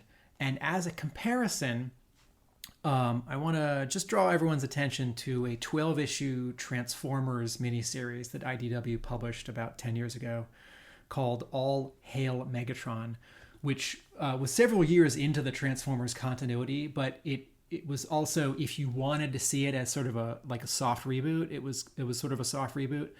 And in that series, Megatron conquers Earth, and it's sort of the stakes that we had always imagined in previous Transformers storytelling, comics and cartoons, where like, no, just one of these robots could like destroy half a city, and you know, all we have is tanks and planes, and like, where are the Autobots? Where are the Autobots? And that series, I forget what issue it is, but a couple issues into it, the 6 Constructicons transform and merge into Devastator, and he, like, I think it's San Francisco. I think he reveals himself in front of the Golden Gate Bridge. I haven't read it since it came out, so forgive me if I'm misremembering, but he does tremendous damage, and he's like 3 times taller than, you know, Megatron and Soundwave. You know, the threat in this 6-issue miniseries from Devil's Due, like, it's established in issue 1, where, you know, there's this protest, and there's, I don't know, like 20 or 60 like guys in green, men and women in green, who are guarding this event, and these vehicles transform and do a little bit of damage really, really fast. I think part of why a story like this has to start smaller, with like 1 Joe and 1 Autobot, or 1 Cobra and 1 Decepticon, and build out, is because any one Transformer is actually enough of a worry that I think realistically the government would be like, man, should we nuke them? And for the story to, like, 2 issues in, it's like, oh man, Reflector is here, right? Like, if you all don't remember Reflector in the cartoon, he's the 3 Decepticons who transform into a camera. Mm-hmm. And the G.I. Joe and Transformers crossovers that IDW and Dreamwave did around this time all suffered from the writers feeling the need to, or the publishers telling the writers to include everyone because it's so cool. And then what you have is, like, Firefly gets like 3 panels to do something. Storm Shadow gets 2 scenes to do something, you know? And so it's I feel like it's disproportionate, because the logic is like, oh man, these alien robots teamed up with this terrorist organization. I think we should fire the nukes. But it's also like, they haven't actually done that much damage. Are you sure you need to fire the nukes? And so to Mark's point, it's like, why isn't anyone talking them out of using the nukes? They haven't, it's not like Cobra and the Decepticons like sawed Florida off and sank it. They just like attacked like 2 little things. And so this is why you need more issues, you need fewer characters, and then also the bigger stakes. It's sort of the arrangement of assets is out of proportion. And, you know, there's a 5th faction that I didn't even call out. You have Joe and Cobra, Autobots, and Decepticons, and then you have the brass. You have these like 3 or 4 or 5 generals and the president. And realistically, they would show up in a G.I. Joe story on this scale, but I very rarely want to see them in a G.I. Joe story. It's like, I want G.I. Joe to handle this kind of thing on their own. You know, it's like, is it Superman 3, which has the president, but is it Man of Steel and Batman v Superman Dawn of Justice, where we don't see the president, we just see like sort of the highest ranking like army guy? Because, you know, I don't want to be reminded of like actual politics and the actual Joint Chiefs of Staff. I want the Joes, or like Superman, to like solve this problem on their own. You know, I don't want the story to get too big. We needed a scene of Condi Rice going, Mr. President, let's settle down on those nukes. Yeah, I feel like there'd be one person in the White House that was a little bit, little level-headed, and that might have been her. Yeah, as much she as could I have said, "Wait a minute, there, cowboy." As much as I don't want like a bunch of generals showing up and then the president, like logic dictates we might need to see them in this particular story. But Jay, you make a great point. I don't mean this in a really damning way, but this story is sort of rushed. Like it happens really fast. And, so like the stuff with the president and this escalation happens really fast. The same way that Snake Eyes' origin happens really fast. But you compare the pathos of Snake Eyes' origin in issues 26 and 27 of the Marvel run, and that it had already been leaning on one or two references to his face and the fact that he didn't talk and the fact that he was so loyal. And you have this like emotional heft to it. And so when it happens here, it's sort of like, it's just sort of fun, but a little empty. Like, oh yeah, Blaylock's doing his version of the Snake Eyes origin in 3 panels because of the Decepticons. Like, okay, cool. Yeah, just coming back to my point about Flag earlier on, where do you think he was in the room where it happened with the president? What issue is this? This is 5. Yeah, 5. 5. There's a shot of the Pentagon. There's a bunch of sort of generals sat around the table. To be perfectly honest, sir, the decision should be a simple one. You think that choice of whether or not to nuke an island in the Caribbean should be simple? Have you considered the fallout? We could wind up irradiating the lower half of Florida. It's not a decision we have to afford to hesitate on, sir, and the matter should end there, etc. And then there's a shot in the bottom right-hand corner of General Flag. You can tell it's Flag because he has a badge on him that says Flag, wearing his trademark sunglasses. And then the word balloon is like a kind of radio box, and he's got an earpiece. So it's a bit confusing. Is he listening in on that conversation somehow, or has he got in contact with the Joes? I couldn't quite work. So there's a one of those phones in the middle of the table for conference calls. Uh-huh. So he may be supposed to be in on the meeting, but his body language here does sort of imply that he's, and there, like he's definitely in a different room because there's his name is Flag and he's standing in front of a flag. This is not a case where he's in the room, I think, but Miller didn't pull the camera back enough to show him in the room. I think this is a case where he is somewhere else completely, and Miller and Blaylock don't give enough room for us to know where that is. Okay, so maybe he's dialed in to the teleconference where they're talking about this nuclear attack, and just does not see fit to speak up and mention a little fact, a little tidbit that might be handy to know in the decision-making process, which is that if they do pull the trigger, they will blow up half the world. It could be useful to share that. Something else which I think where Jay talked about the first 3 issues versus the final 3 issues. I think where it is less effective for me, the plot in the final 3 issues, is that this orbiting satellite can charge energon cubes. And that feels very much like the super simple writing logic of the first season of the Transformers cartoon, which was written for younger viewers as compared to the episodes that came 2 years later after the movie. Like, the producers specifically changed that show and hired a different story editor. And you watch the first season and to some extent the second season of Transformers, and the pacing's a little slow, and they're always just talking about energy, like we will turn the ruby crystals of Burma into energy. Like, I don't know how. I don't know what you're talking about. It's like, do you eat it? Do you like mash it up and then you eat it? Do you like push it into a cube and you plug it in to your arm? I think that's my abiding memory of the cartoon, because I've not gone and watched anything rewatched anything apart from the movie. Of just giant piles of energon being produced, and I guess coming out of Soundwave's chest. Does that sound right? Yes, he makes the empty ones and then they can fill it. That's very much season 1. There's less of that in season 2, and I think basically none of that in season 3. But by issue 5, I feel like the integration of the alien robots and the terrorist organization, which works so well in issue 1 with this reveal, like, my God, Cobra has the Decepticon and the Autobots. Like, it's so upsetting. It's so compelling. And then in issue 5, you have sort of the grounded scene where Snake Eyes takes on Starscream, which is like a cool, badass Snake Eyes scene, even though the final bit with the grenade in the eye doesn't work for me.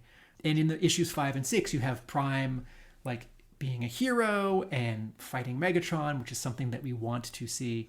But there's this page in issue 5 where the satellite's shooting down energy, and there's a silhouette of Bumblebee seeing the energy come into the Cobra Island, and then there's some energon cubes, and I feel like here Blaylock is leaning too much on the animated continuity from 84 and 85, that you have this sort of this like MacGuffin science. It's like a satellite can make energy, and like the Transformers will like consume the energon cubes somehow, and it's never shown, although there's a Bumblebee reference where he says, I'm going to bathe in it. And then like the next page, like the Constructicons form Devastator, and Devastator, like I said before, like it wasn't even in the All Hail Megatron miniseries. It's in the animated movie in 86, and it's in season 1 when Devastator is like too much for even the Dinobots to handle. Devastator merges here, and he shoots Hound, and then some Joes and Autobots start attacking him, and then like a couple pages later, they seem to have defeated him. So I think where the final 3 issues fizzle for me is there's sort of an inconsistent like scale of power, and like how I want the like power of a human character and the power of a robot character fighting one another, or 2 robots fighting each other, and the ingenuity of the humans to stop it. It sort of thins out. I think the first 3 issues offer more complexity, and there's still some great character stuff. I think Mindbender is great in the final 3 issues. He like mutters to himself that Firefly got away, and he's like upset that he's a captive. The stuff I mentioned about Destro. But I feel like the first 3 issues, it's a little bit more like a comic book, and the second 3 issues, it's a little bit more like episodes of the cartoon. I had a question about some of the Destro stuff. Starting at the very beginning, didn't Cobra Commander or somebody make a reference about, like, someone pointed them in the direction of the Ark, maybe?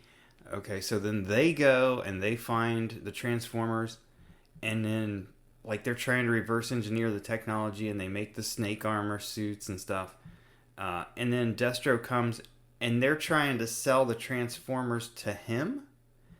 And I was like, well, who tipped him off in the first place? Because I felt like there was a line of dialogue where they made it sound like Destro had told him, yeah, go here, find this, get these things.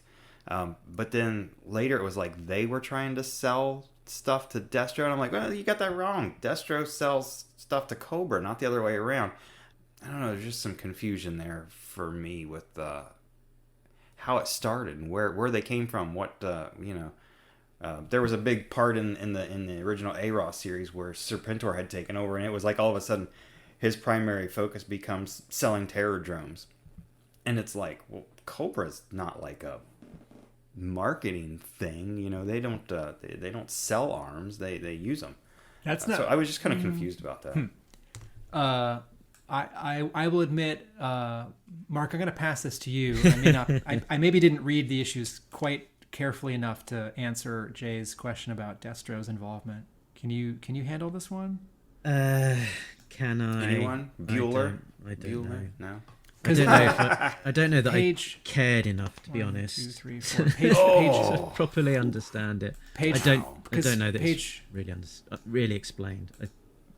Be honest. Page 4 of issue 1, Cobra Commander says, Baroness says, it looks like the arms trafficker was right, Cobra Commander. And Cobra Commander says, that it does, Baroness. Do you have anything to add based on your conversation with the Scotsman? Okay, so are the arms trafficker and the Scotsman 2 different people? Destro's Scottish, isn't he? Yeah. No, the arms trafficker is Destro. Then Destro told him to go there. Yeah. And find the Autobots and right?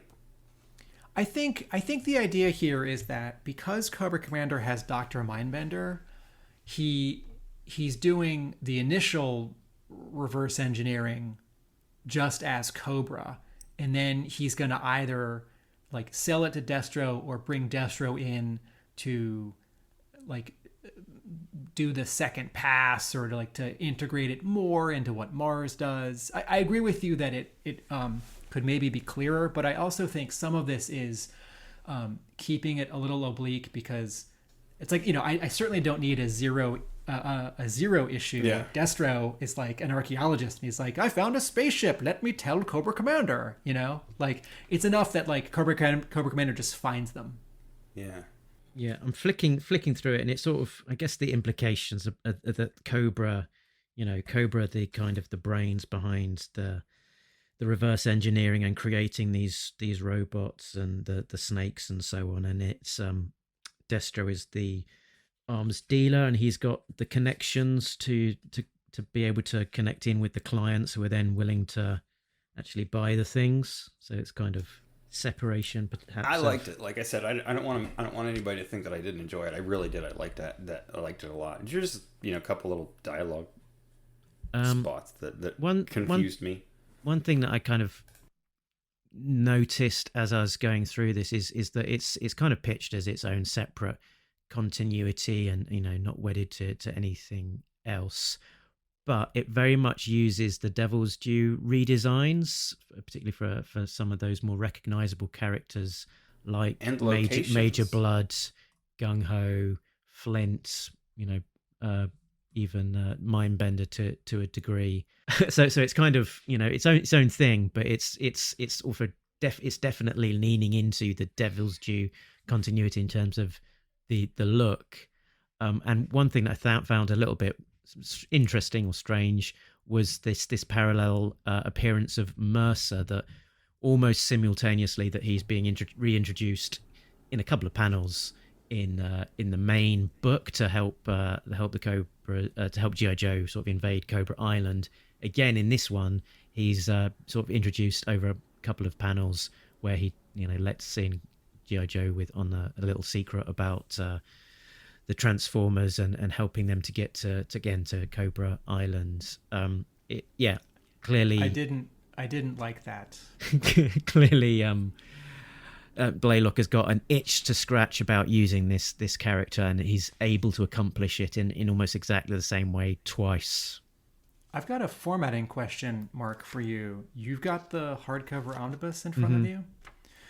In issue 1, there's the double page splash halfway through where Optimus Prime has transformed and he's holding the Baroness.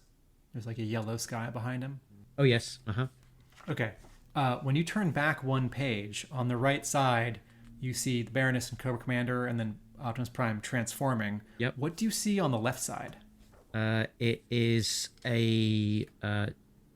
one of the planes in robot mode, maybe Starscream, one of the others. Actually, no, it's not. It's the Rattler one. So the Rattler one appears on the prior page to that as a one-page splash. It's a Rattler Decepticon in robot mode up against a jet. One-page splash. Turn the page.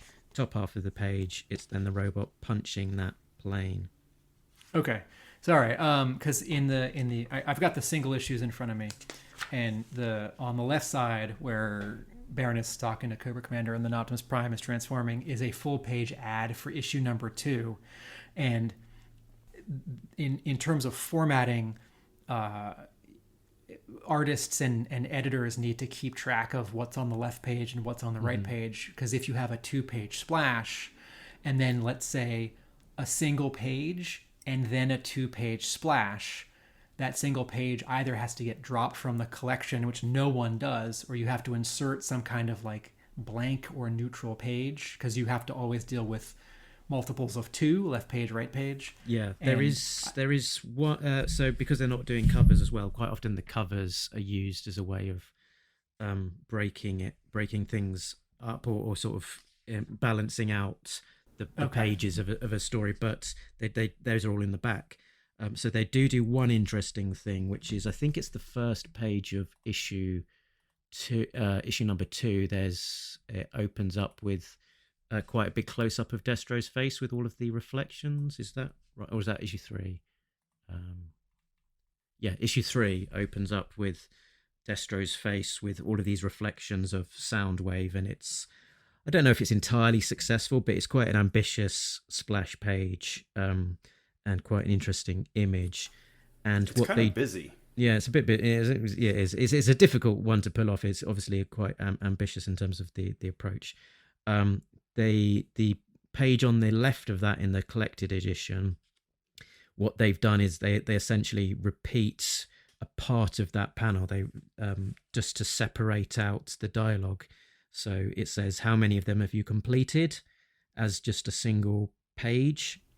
Ah, interesting. Whereas okay. I think in the original publication that is just one page. So they've applied it certainly there where it's a little bit more noticeable. But I don't know if they've done similar tricks anywhere else on the.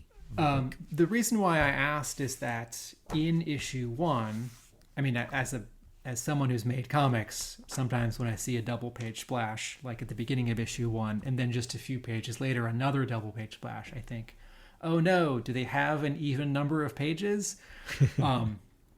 In issue 1, I think to sort of even this out, they drop in an ad, which, you can do this in comics, but when you collect it in a collection, you sort of can't. But something that I don't like in the reading experience of these comics is halfway through issue 1, I see the ad for issue 2, which feels like it's jumping the gun. Yeah. Like, no, the ad for issue 2 should be at the end of issue 1, particularly if it has any story elements to it, which this does not. It's just a pinup of Destro and some bad guys.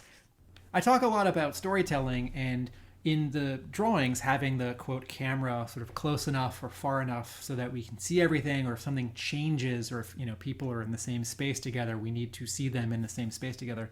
And there's a moment in issue 3 which I really like, which then a panel later I really don't like. This is page 4. Cobra Commander and Dr. Mindbender are bringing Destro into the lab to see Soundwave, and there are 2 Iron Grenadiers with them. And Destro says, "And the transmission module, it will be ready in time." And Mindbender says, "I can answer that for you, most definitely. After the past months spent reverse engineering alien technology, it was a welcome relief working on something from our world."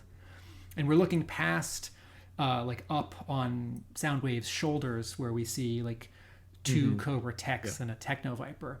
And then there's a reverse angle. In the next panel, we see this Cobra Tech, and he's holding a pen and, a little pad. And then we see Cobra Commander, and he waves his hand, and he says, "Go ahead, lower the platform."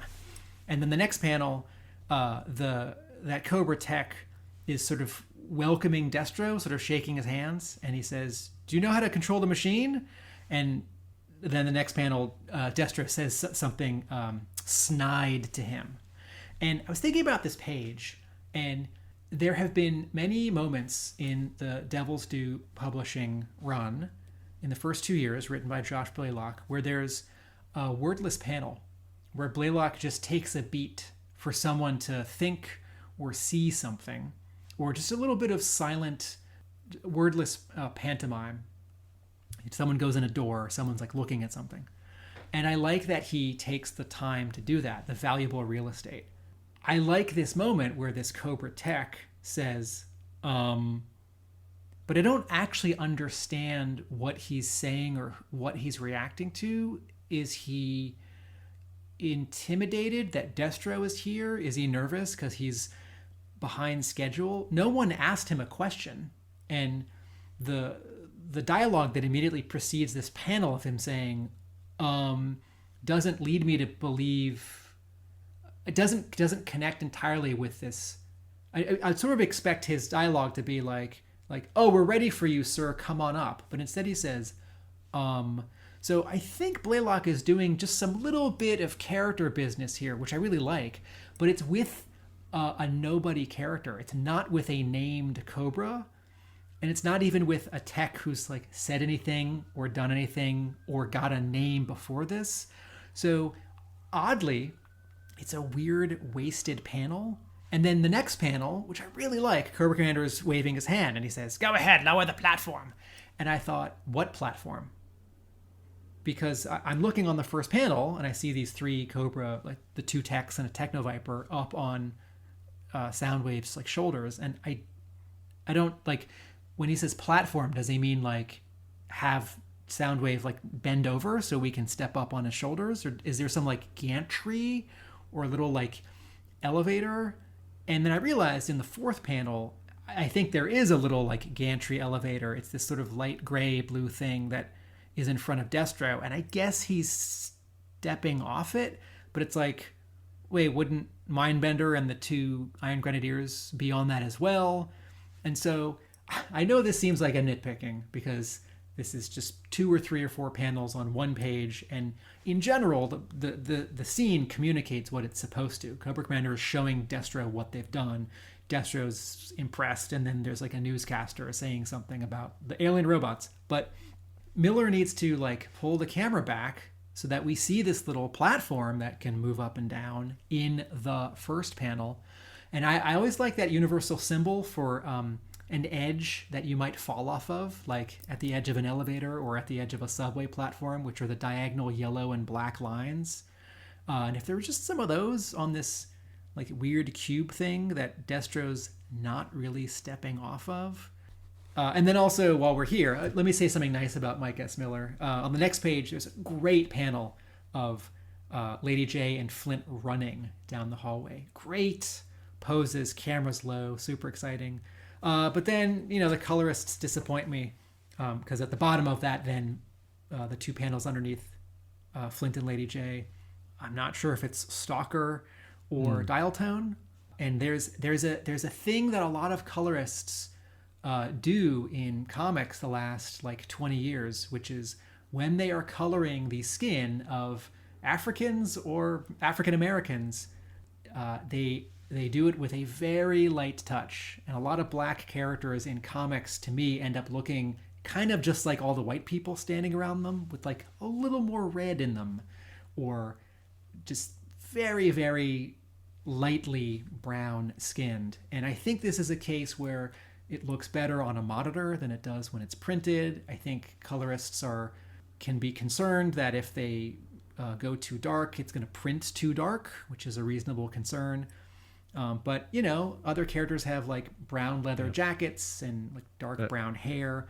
And considering that Dial Tone is in this series, and we started with Stalker, I really need to be clear when I see a Joe with a mustache and a beret. Yeah, I mean, to be fair, Stalker, when he appeared earlier, had a much thicker mustache, and he didn't have a badge on his beret, so it's entirely possible that it's Dial Tone, but there's not enough signifiers for us to think that it is Dial Tone and not a miscoloured Stalker. So yeah, possibly not a mistake in the way that they intended, but a misstep nonetheless. I wondered about the panel that you were talking with the Cobra technician before as well, whether potentially they've made a last minute revise. What's the word? Revisation? That's not a word, is it?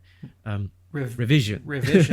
I wondered whether it might be a last minute revision, and that previously Cobra Commander might have been asking him a question where the might have made more sense, and they've changed that bit of dialogue without changing then the following piece. But purely speculation. Who knows?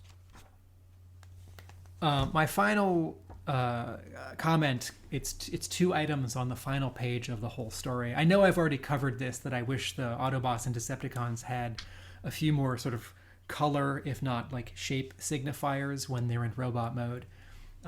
But every time I see Starscream in this miniseries, I think, oh cool, Skywarp is here. Because sort of the rules of Transformers are that Starscream is like gray and red and blue, and Skywarp is mostly black. And I keep seeing this Night Raven Starscream in this story, and he's like all dark gray or black. And this happens even on the final panel, where I'm like, oh, what's Cobra Commander doing with Skywarp? Oh, right. He got away with Starscream. The final 2 panels of this remind me indirectly of the final page of the Marvel G.I. Joe and the Transformers crossover from 86-87. That story has a love interest for Hawk, which doesn't really work. and I forget, she's like a government liaison, and I think she's sort of against the robots in the story. I can't quite remember, but for having a government person who's separate than the Joes, have some like emotional beat and like wrapping up the story on the final page of that crossover. Even though I don't love that character, we've known who she is. She's been a specific character for all 4 issues. Even if she's a new character for that story, we never see her again. The ending to this story, the final 2 panels, is 3 panels, excuse me, is like an elevator and then a big reveal of a room underground in New Mexico, and scientists working on disassembled Soundwave, and then a scientist looking at a schematic. And, clearly this is promising more story. And this is sort of a bookend to that Cobra technician I was just talking about, who says, where Josh Blaylock takes a whole panel, which, considering how crowded the story is a good amount of real estate, and has a non-entity character, a Cobra who we don't know, who doesn't get a name, who doesn't do anything, do something, right? He says, And yet here, this room full of scientists, it's not scientists that we've met before. We don't have a close-up of any of their faces. None of them get named. And that's fair. I think if any of them got named now, it would be confusing. And if we had a close-up of one and he had like a mustache, it'd be like, wait, is this a specific person? Should I know who this is? But at this point, in the final 3 panels of the story, since it's just a nebulous government cadre of scientists who have like taken over the reverse engineering, I feel like it's a missed opportunity. And, those 2 generals who showed up in issue 4, who were like, we're taking over now, Hawk, or the president, who shows up in, I forget, issue 4 or 5. I feel like this final scene needs someone specific who had appeared earlier in the comic, so that we can feel more of an emotional investment in this lingering story thread that, no, this isn't over, and the bad US government is going to make more of these robots and do something interesting or bad. Playing devil's advocate on that one, I guess it's playing into the kind of the Area 51 piece, of conspiracy theories, which they have sort of talked about, through this series, and playing again into the part of the issue earlier where they wanted to cut off those couple of Autobots that they were working with and deconstruct them for their own nefarious means. So it's not coming entirely out of nowhere, and kind of having that kind of almost anonymous, secretive part of the government, and having it completely nondescript and non-named, maybe works into that kind of idea that they are faceless, nameless, grey bit of the government that you don't know what's happening. At the very last panel, it says construction 29% complete on Megatron, and maybe I've missed something, but the last time we saw him, he was pretty much intact, and he was just given a big slap in the face by Optimus Prime. So I don't know why he's now only 29% when, I guess, building a new model. I took that to mean they're making more Megatrons, but I agree it's a little confusing. Okay, should we look into I Spy? I spy with my little eye. There's a couple things I want to try to point out. Actually, just one, maybe. Design-wise, look at number 3. I think it's like page 5, where Soundwave and you got some Cobras are flying in. I love the slight redesign of the Trouble Bubble. I didn't even notice it was any different, Jay. Doesn't it look a little bit like the front of it looks like almost more sled, like the driver is more of a kind of a leaned back position. It looks slightly different than original, and I just, when I turned to that page, I was like, oh wow, that's such a neat, like I said, it's just a very slight redesign to me, but I thought that was really neat the way that they did that. as far as like other little bits of things, obviously when the Joes are in the transport in the beginning, I think Stalker maybe is sitting in front of a crate that says Arbco Industries on it, and that's putting that right out there. It's not much of an I Spy when it's so big and prominent in the panel. Yeah, so I mean, and when you got a thing like this, it's probably going to be full of I Spies, little tiny details that, like you said, the somebody higher up said, oh, you need to put this in, even if it doesn't make any sense. So that's what we end up with. I spy a roster of soldiers that General Flagg is looking at to join the G.I. Joe team, and it includes Spike Witwicky with the codename Spike. Oh, where is this? Is maybe what chapter? Chapter 1-ish, chapter 2, just when he's talking to Hawk about forming the Joe crew. Let me see, it's maybe not. Oh, yeah, cool. Yeah, there's a panel with a list of names: Doc, Gung Ho, Sci-Fi, Snake Eyes, Lifeline, Duke, Clutch, Leatherneck, Quick, Barbecue, Stalker, and yeah. Oh, sorry, not Duke. Spike. That is it's got KE stands, but then the file name across it from it is Spike Wiki. Cool. I spy a callback to the original Marvel crossover, where in issue the callback is in issue 3, and it's putting us in mind of Bumblebee being destroyed by the G.I. Joe team when rather unceremoniously when they first encounter him. It's a bit of a case of, he's coming right for us, fire. And there's Bumblebee being destroyed, whereas in this case he has a missile shot at him and is able to catch it instead. Yeah, they say, we don't have time for this, enemy refuses to cooperate, fire, no, grab. So yeah, putting it in mind, but yeah, Bumblebee is not written off this time around. I own the original arts to the page where they kill Bumblebee in the original miniseries, and it's interesting and a little upsetting. I've never liked that scene. It's fun to own the art, but it's like, come on, guys, don't rush into crossovers. this. There's normally that bit of confusion where they accidentally start fighting and then they realize they're on the same side after all. But yeah, it doesn't normally involve the killing of one of the main heroes. Yeah, I have an I Spy.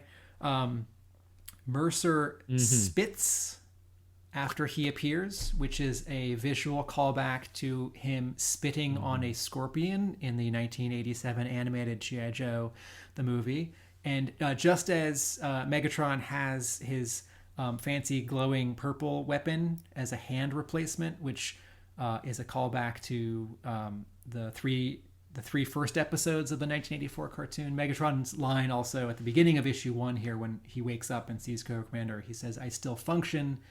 That's a throwback to the animated movie when he meets Unicron. And I think as a general rule, this kind of reference should, I think we should hold off on these. I think these stories, like the live action movie, the first Michael Bay movie, when Prime and Megatron are fighting and Prime says, "One shall stand, one shall fall." It's like, oh, I know that line. It's in that other Transformers movie that I've seen 45 times in my life. It's like, like if you're going to do it, this should be incredibly subtle. Like, this is not quite the same thing, but in a previous episode of this podcast, we talked about issue 283 of A Real American Hero, where a character shows up for the first time since 1987, who was in Special Missions number 4. And I had just forgotten, right? Like, if you're going to do a callback, be subtle or do a deep cut, as opposed to like Prime's most famous line or like, this iconic line. I think it's fun, but it ends up being a little distracting. And, I don't want this crossover to remind me of other G.I. Joe and Transformers stories. I want it to be its own thing. I spy Starscream and Cobra Commander in the same scene, which, if we were to imagine this as a cartoon, would have both of the characters voiced by the same voice actor, Chris Latta. That's good. I Spy in issue 4, one of the I think it's one of the generals, Frankel, Frankel, and there was a Hasbro employee in the middle 2000s named Andrew Frankel, who worked on Transformers. I think he's in the credits of was it Robots in Disguise? Was that the show from Japan that was on in 2001? I'm such a big Transformers fan that I get the shows. I should get the shows mixed up because now there's so many that they've repeated the titles. But there are also a couple other names of specific generals who show up in this story who don't jump out at me as Easter eggs. So I thought this one is probably that person, but maybe they're all just and random there's one of names. them is called Renegar or something like that, which is the same name as the Renegar variant for G.I. Joe issue, I think it was 21, the one by Mike Turner, and it's an unusual word. So I wonder if, maybe one to see if we can ask about down the line with our mystery guest. I have an error detected for issue number 4. There are 2 word balloons that are out of order. That's pretty small. In issue 6, there's a Cobra soldier who's colored green, not blue.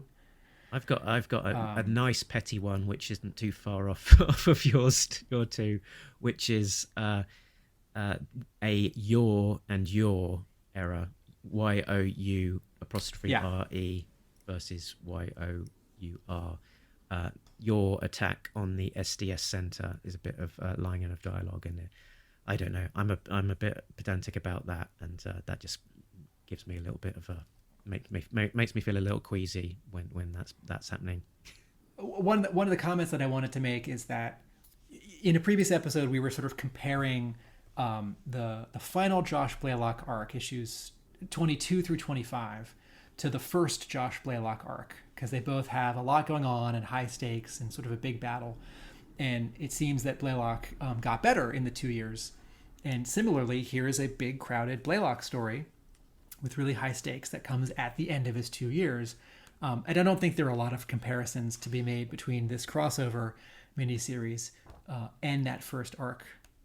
But on page 5, and this is not a Josh Blaylock thing. This is a Dreamer design thing.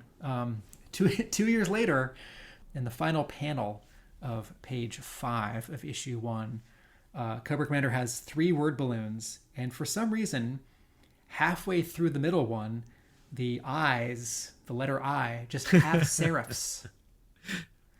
And in looking at the second, Then prepare charges to seal the cabin entrance. I want it to look like this ship was never here, and neither were we. the second half of that dialogue looks oddly cramped, and I think that's like a fix. They left a word out and then they like had to cram in other words or a rewrite, and whoever did that fix, whatever the button in Photoshop is to like turn off eyes with serifs, unless it's the word I by itself, that button did not get clicked. And I was both disappointed to see this because I thought Dreamer Design had learned by now, but also sort of enchanted because, you know, we can bookend the beginning of the Devil's Due run and the Josh Blaylock era with the end of the Josh Blaylock era and a sort of a mirror mistake. Okay, favorite line of dialogue. Have you got one? I can't think that I've got a favorite line of dialogue, really.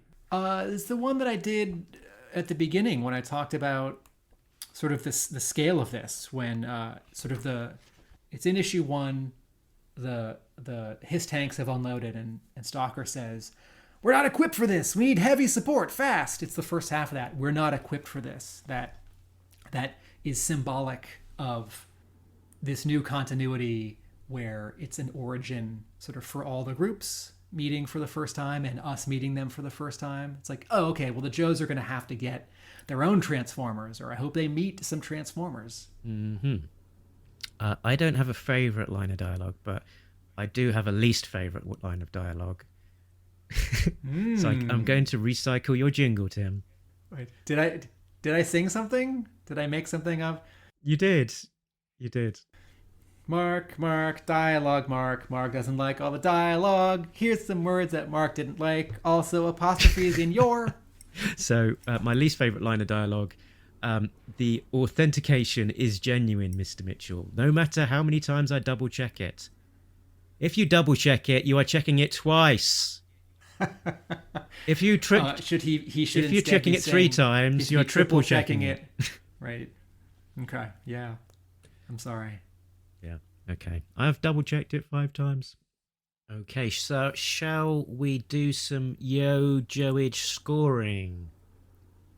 I can't believe I've never done a jingle for this, by the way. It's 1, 10, 6, 8. What are the points you give to Joe? It's a story that you like, unless you don't. It's a story. Something like that. That's just a rough. Maybe you can enhance that with some music. Yeah. Some 2, rewriting. 4, 6, 8. Which Joes do we appreciate? I don't know. Let's workshop it. Okay, so yeah, I think my sort of viewpoint hasn't changed too much since the beginning. The art is okay, but not great. The colouring is distracting. I don't feel invested in these characters or continuity. The Transformers transforming into G.I. Joe vehicles is cool, but ultimately the story is a little bit flat and too many characters are introduced and sort of I lose interest overall. So it's fine and functional, but not great. I think I am giving it a 4. Wow. I think the first 3 issues would get a 6 from me. Things are less exciting and dramatic in the final 3 issues, and I think the art is good, and I think compared to a lot of Devils do art, I think the art is pretty great. And Miller, man, has a tall order, drawing a lot of big and small characters, very particular costumes and designs, and it's a crowded story. But some of his storytelling could be more dramatic, lowering those horizon lines.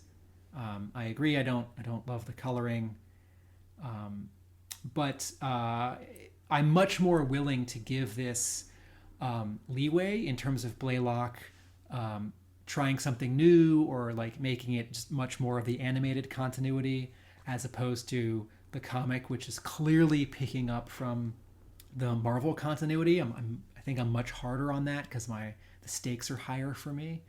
But, once you have the sort of, quote, realistic Joes and the not realistic alien robots from millions of years ago, there's a lot more leeway to be goofy or go crazy or be more sort of soft sci-fi. So I give this a 5, which isn't very high, but I still enjoyed it. Okay, fair enough. Overall, I enjoyed this. It was the decision to make it its own kind of merged continuity was interesting. I think that it freed them to do a lot of things that they couldn't do otherwise. Like we talked about with the other, the 4-issue, the original Marvel one was done, was almost not referenced at all ever by anyone. So you're like, well, you got these issues. Do the Transformers exist in this continuity? Do they work together? Do they interact here? Yes, right from the beginning, boom, it works. It is what it is. Like I said, I liked it. I liked it better than the Marvel one, probably.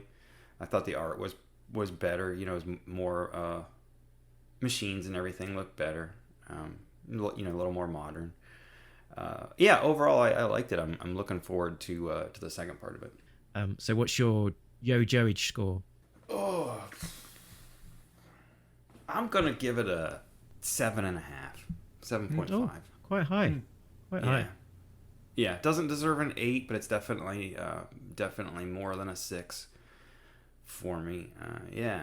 And again, it's kind of like with the main series, with the Bad O issues. The good art makes a not great story much more palatable.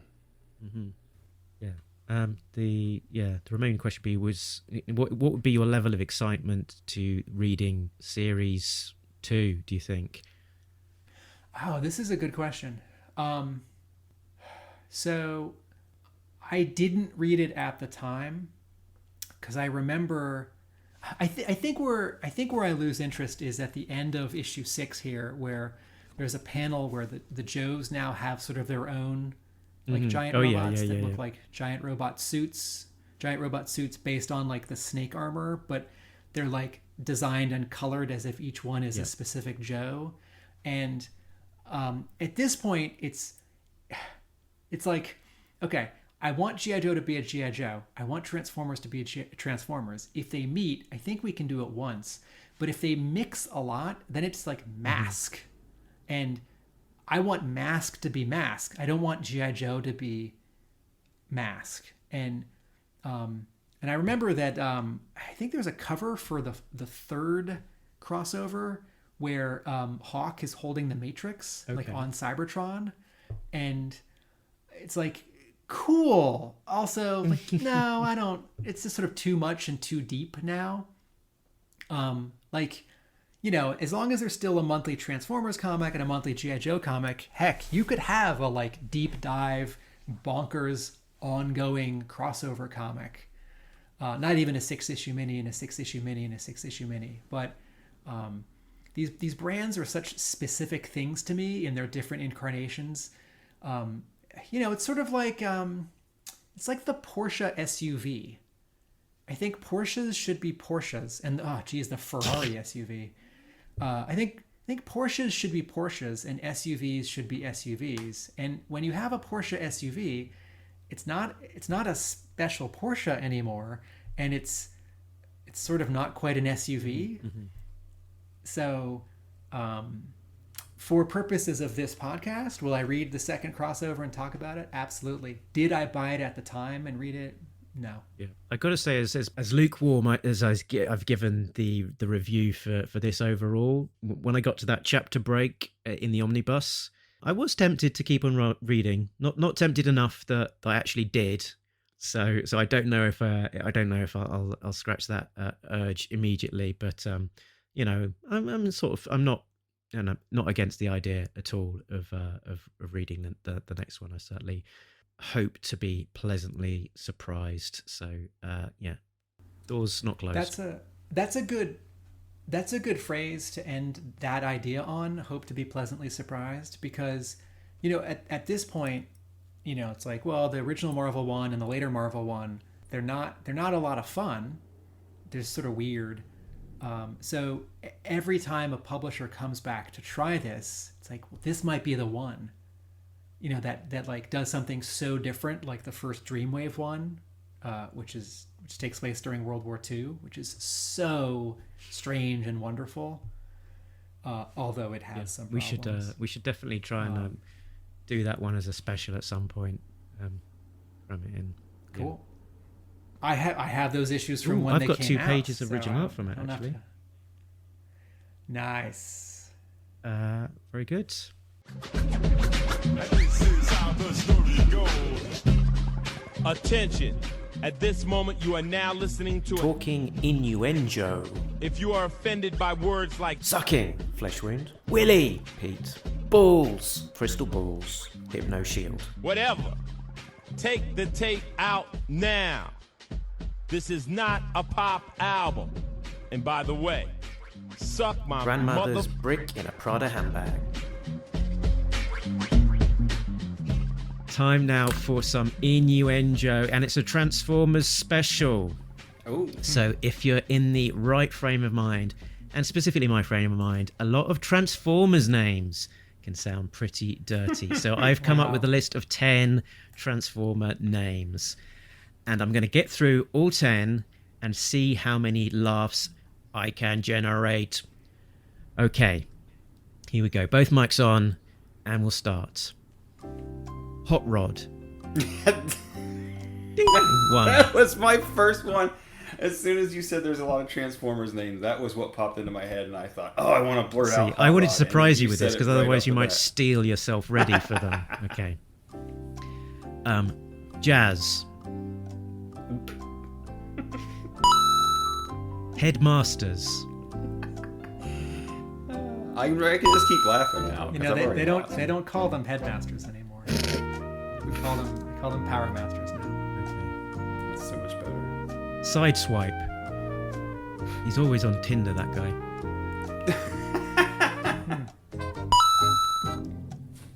Cup.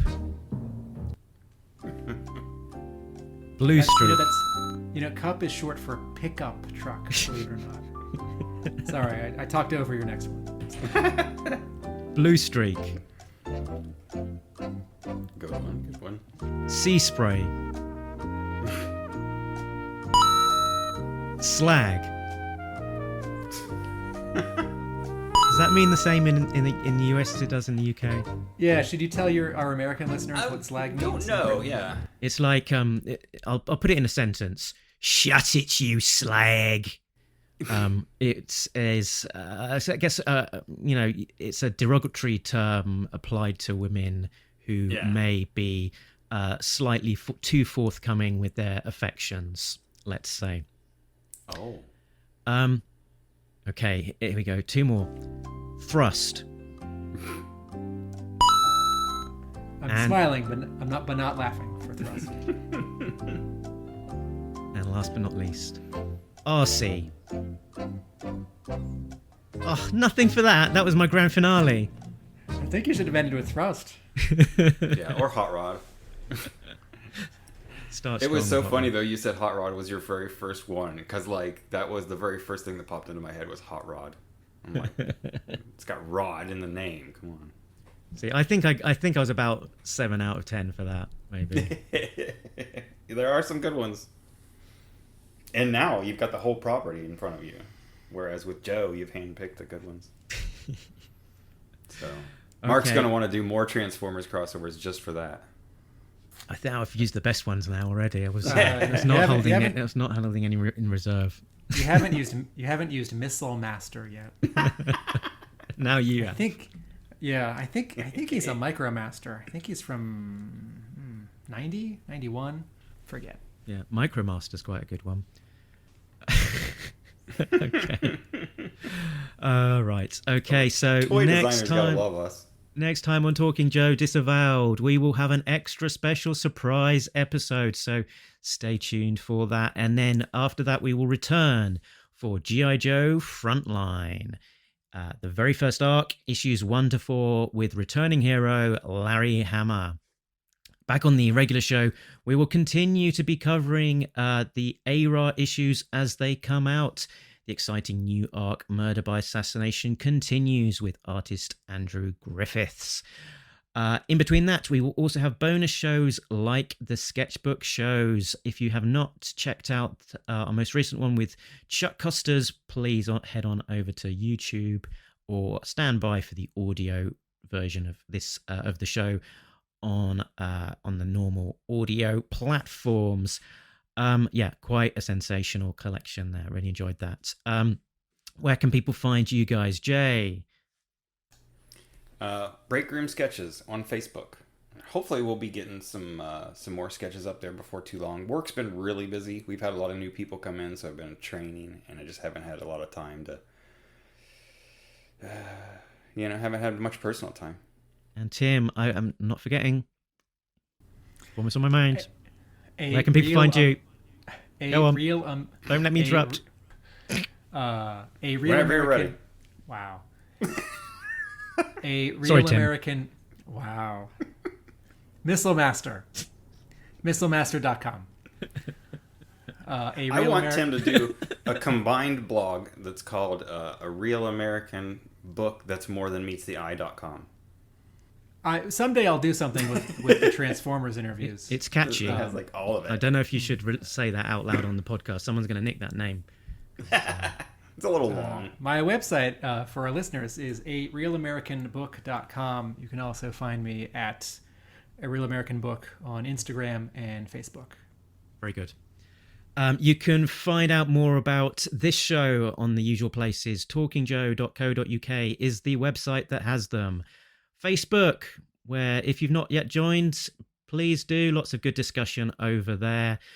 Talking Joe on Twitter, Instagram, and our email contact details are on the website too. And if you've been a regular listener and haven't reached out and said hello, please feel free to. It's always nice to hear from listeners. We're also on Patreon, patreon.com/talkingjoe. A big thanks to all of our backers: Richard, Sam, Jay, Bill, Christopher, Justin, who are all getting early access to episodes as well as some exclusive content. Nice. But when all is said and done, you can catch us down the road. Because we've been Talking Joe. And we're all out of Joes. And Transformers. And we're more than meets the eye. Da-na-na-na-na. Laters.